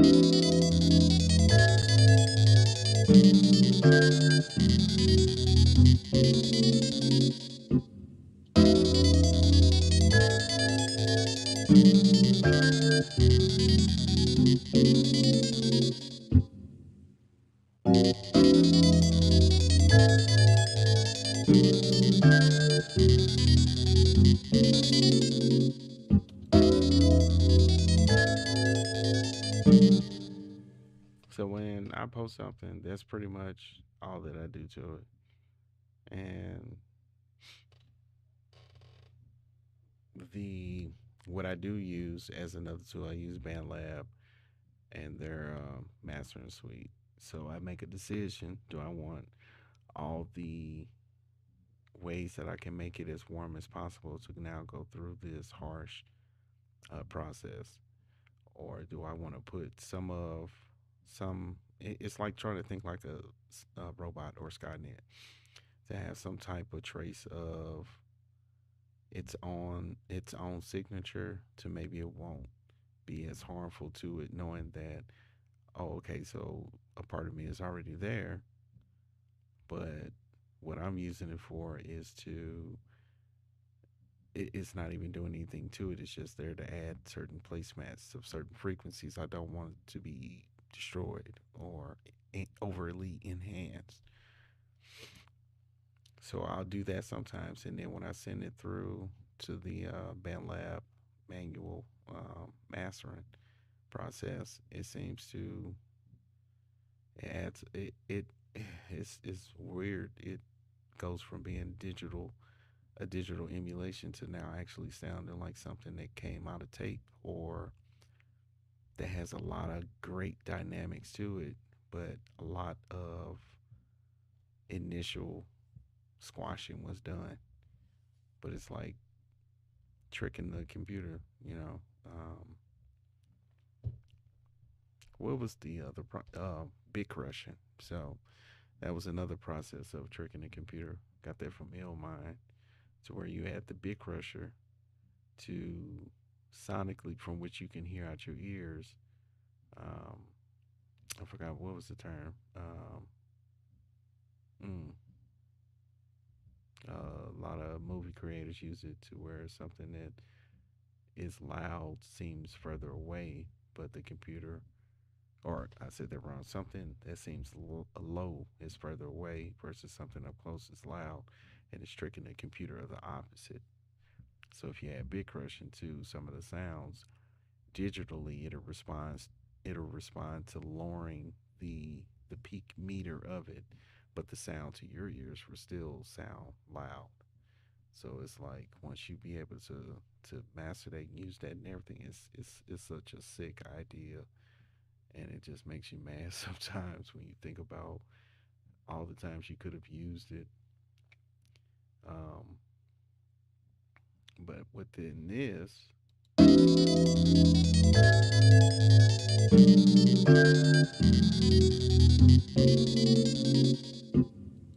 with this, it wouldn't even be.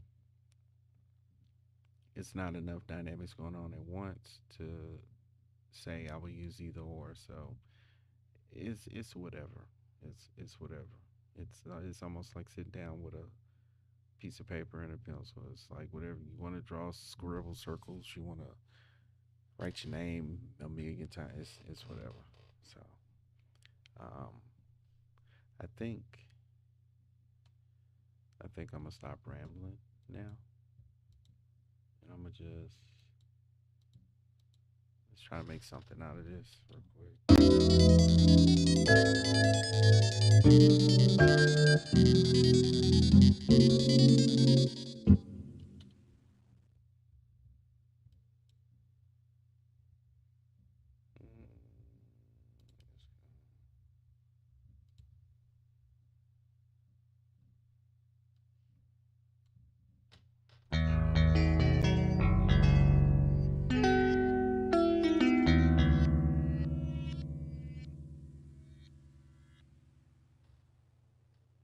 Mm, I like that reverb. So.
I think I want to go with something more, not plucky, but slurs with mutes. Let's try mutes.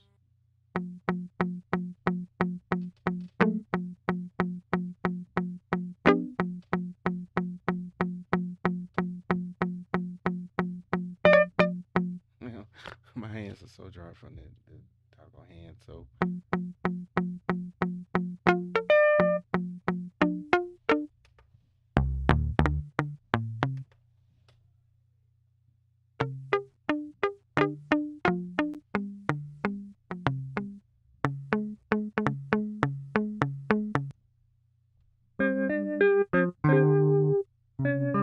that's too close to what the rose is doing. Wake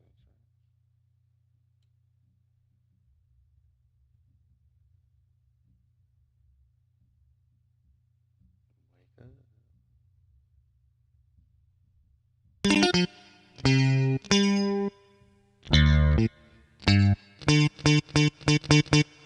I knew it was. You gotta really have an idea of what you're looking for. Springy mutes. I used to say, oh, not that. I used to save certain uh,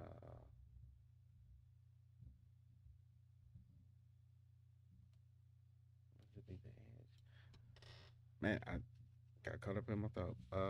Certain combinators or certain instruments, rack extensions.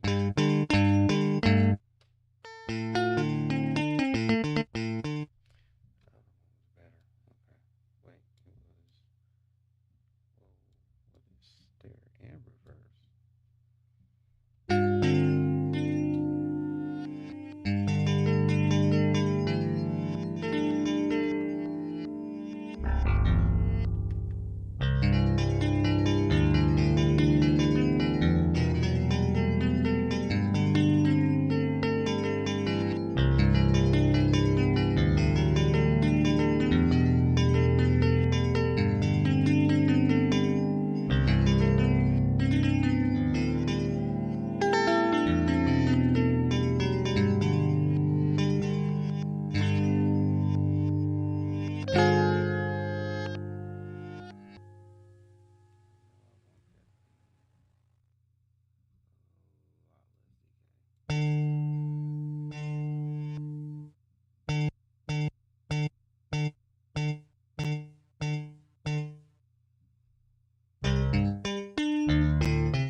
inserts to this, and maybe do it differently. So that's without it. It's with it.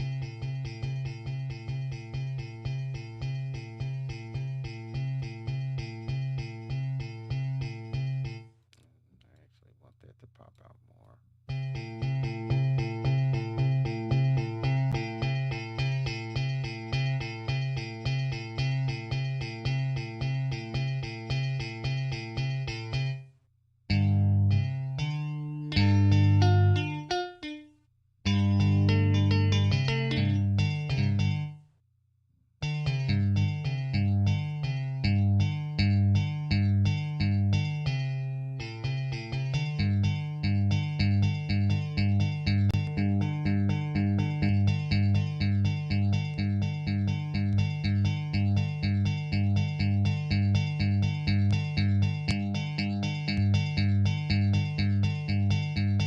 All right. So this, okay,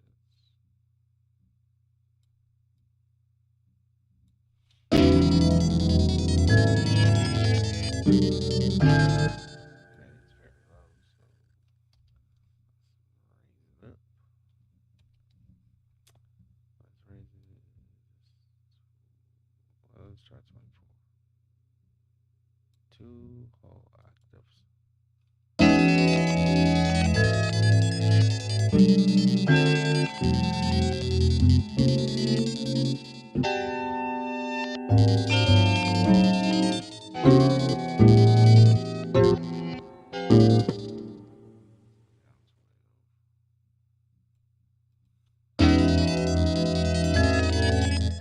Now, from that point, let's go up seven.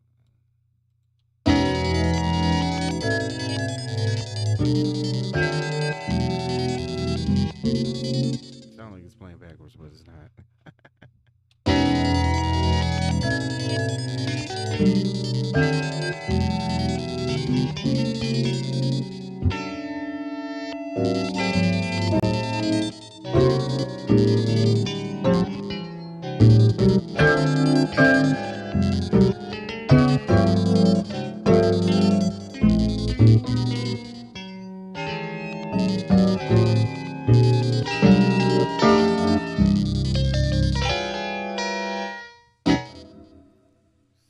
So horrible, so random, but with purpose. I promise.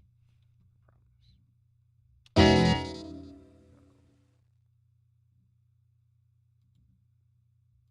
I don't want a bass. That's bassy.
So, just the unique sound of that.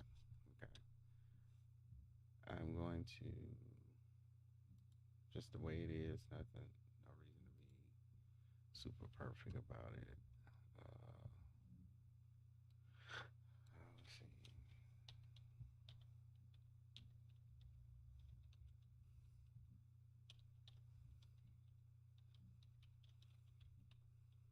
I forgot what key I was in. I think E.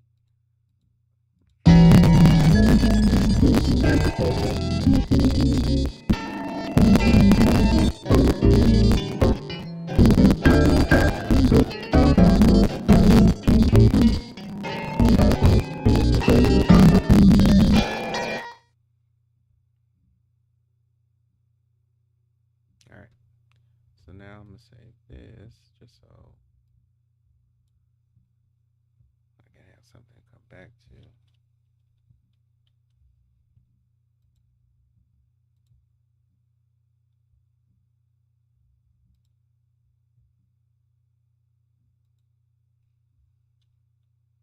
I think it was.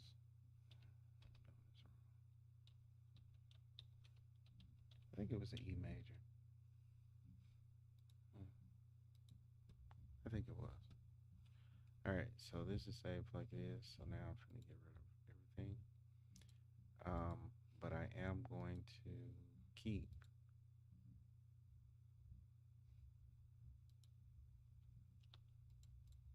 Do I want to keep the same EQ setup? Hmm. Anyway, so these are two or this is the idea that I want to keep. I actually want to, let's see, this is just for the send effect, but let's do this before I forget. Let's make a mix channel. So that's the little chain that I made. Ouch.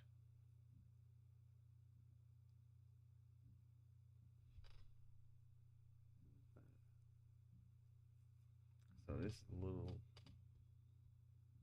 rack setup that I got, and actually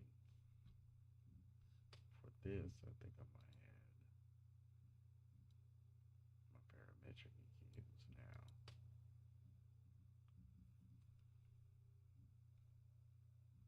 I can go for either three of them, but I really like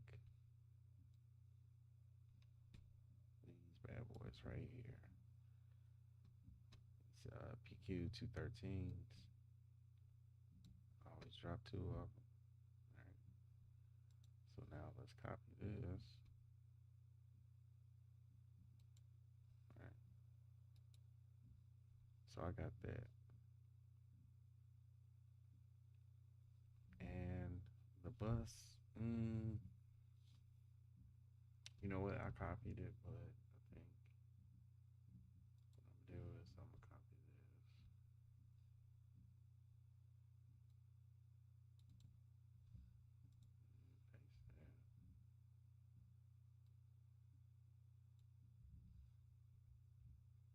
But let me get rid of this.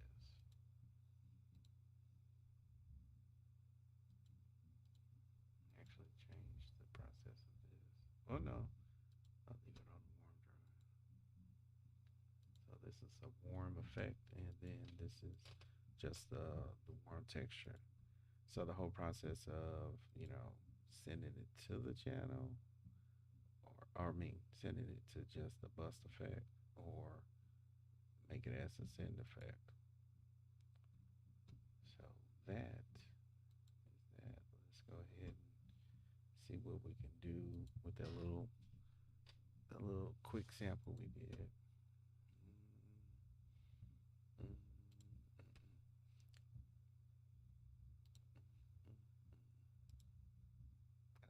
what did I name it? Oh, yeah. All right. Bunch of purposely place notes in a very unpredictable manner. Hey, so it did read it as E, maybe because it was made inside of this DAW. Right, so anything that I put down here has to be. That's the other secret. When sampling, when you first start out, the idea of putting it together sounds good and everything sounds right, but you also want to make sure you check out how it's being tuned because it can be C major, but it can be damn near close to being B minor, right? Not a B minor, but it could be in a different, almost close to a key, kind of offset of the tone. Me, I automatically take my 440 tune out and I'm going up and down the scale. Right now, negative 70 sounds. I likes the I likes I like the way that 70 sounds. So I take that into account, knowing that I made it in negative 70. So this is showing up negative 23. So if I wanted to hear how it exactly sounds, and I'm gonna pull out my calculator for it because I feel like doing it in my head. So if I do, so I forgot.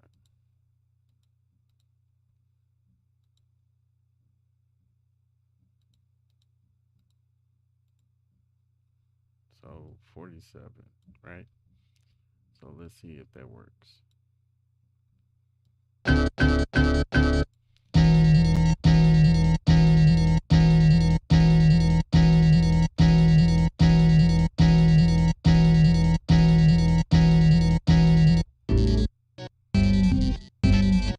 So everything I just did was to tune to this sample. So everything that I do from that point on, I have to tune it to that sample to get it to sound halfway decent. And I'm just going to use a different tempo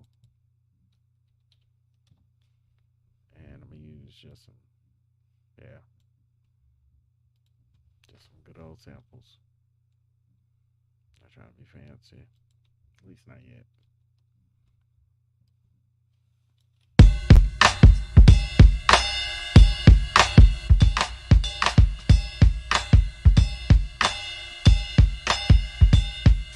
So I'm taking into consideration these could be tuned and out of tune also to a certain frequency and a certain key signature.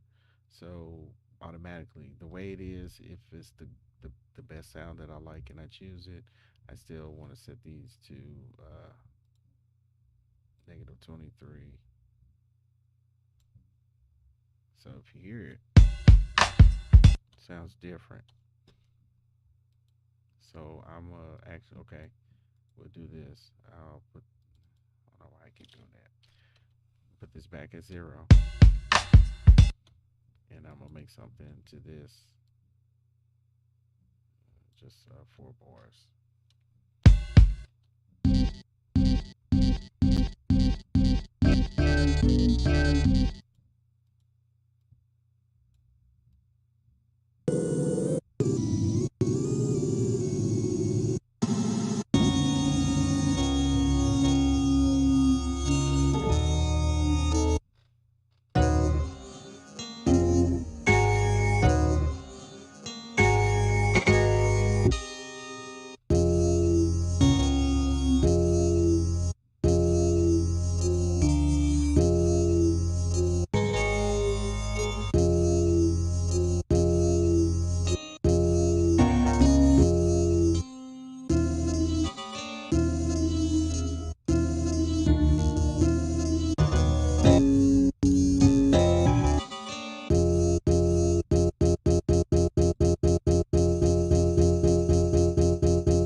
for shits and giggles.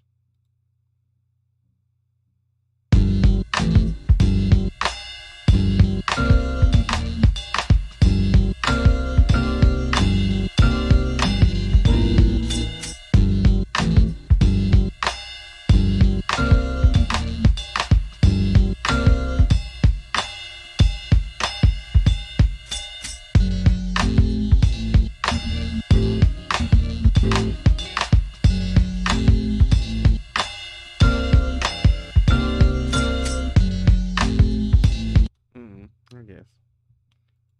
I need to figure out why this book just keeps putting the mod wheel on here. Like for real. Don't even touch it. Alright. So I'm gonna keep them both the same, but I'm gonna change this one to the negative 23. You see just how different it sounds.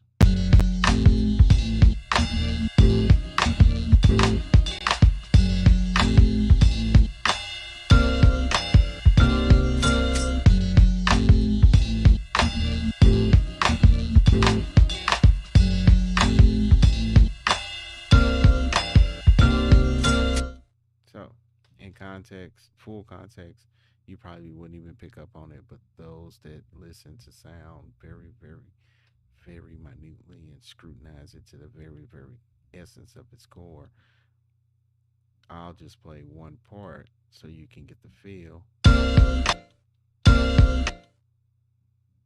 at that the different tune.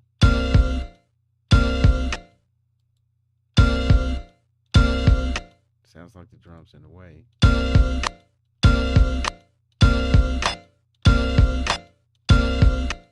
To where that sounds like it's with it.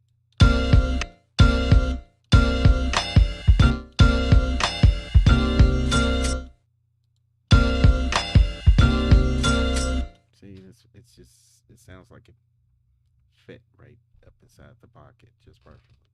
So this is why I always tune everything that I add according to the sample, right? Oh, it chose the wrong one.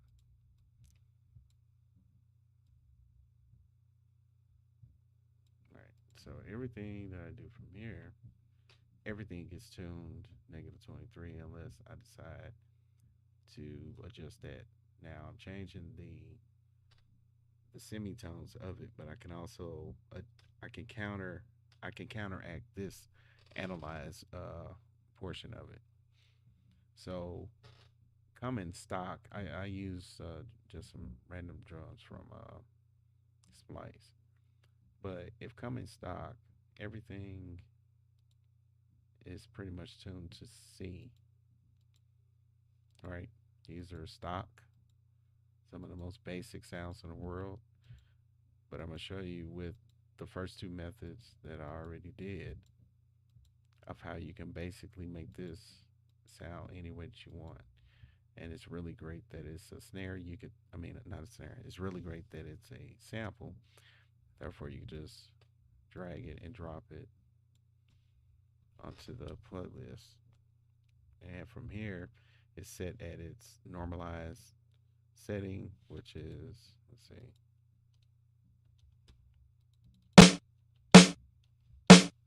So now if I go up here and the one that I had, oh, did I delete it?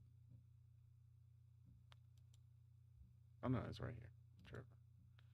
So everything that I used in the channels before to create it, now I'll just put this on. Where was that? Is it the snare? Right here. Right. So that's the snare compared to right. So I'm using this to be surgical to a certain extent, but I also can use it to address certain frequencies of it.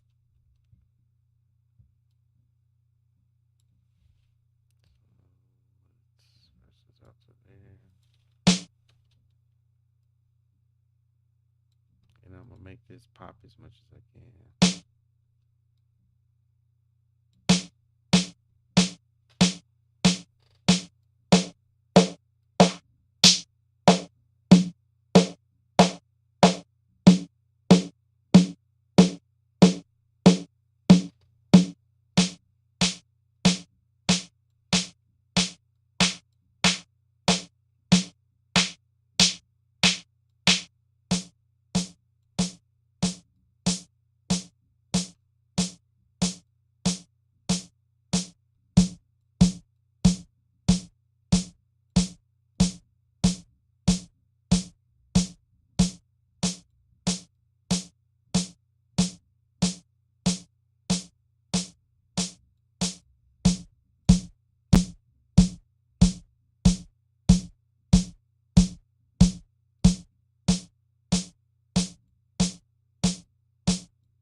Other cool thing is, okay, that is the type of snare that I want to use, and that came from a stock sound, doing EQs and other type of, you know what? Let me see.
didn't want to say anything because I was listening and I didn't want to keep pointing it out, and you probably would have missed it. But if you notice, it didn't sound like it fit. Now that I've changed it, just point negative 0.23 on the tune, on the tone.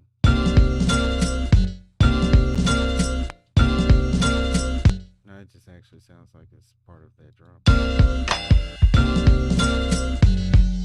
Versus if I put this back at 0,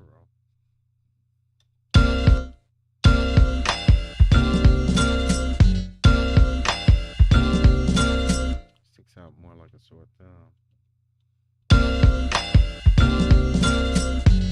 So it's and it added warmth. Like, yeah, I may be tripping off of it, but same process and done to the sample, which is the same that I have here, which I try not to mess with as much. But if I bypass it,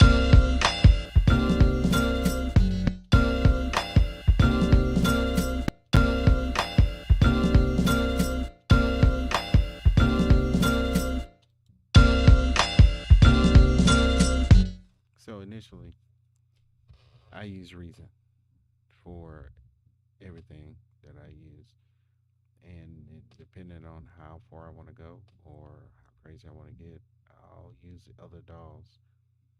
I started in FL back in version 3 and 4. Moved between Reason and Studio One. Tried Ableton. It is not the tool; it's the carpenter. So, um, like I said before, I think I won't try to make it about a tutorial so much, or hey, you can do this and you can do that and this and that. So, if there's any comments or any questions to something in particular, then I can address that. Um, Even if it's a live or if it's a re-recording, I'll come back and check the comments. But other than that, I'm finna let's save this as something different. So I don't erase over that. Let's call it flip.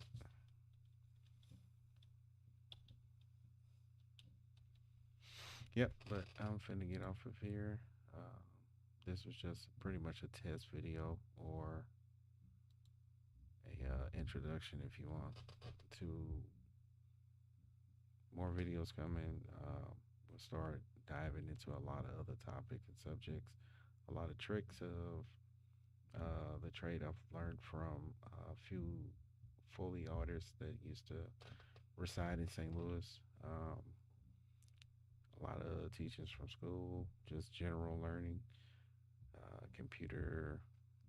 I wouldn't say computer literacy. There may be some moments where it's a jargon, it's a mouthful, but it has to be said in order to get to segue to where we're trying to go, or that will initially lead us there. So it'll be a try to make it as painless and short and brief as possible. But I don't know if I even title the videos or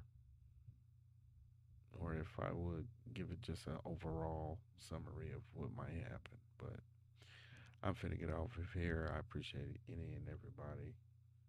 Um, you take care of yourself. Do not sacrifice none of this for the lack of care you give yourself, because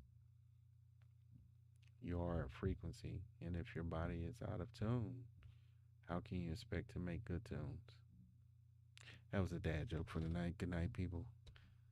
I appreciate you. Watch me put it on the roll.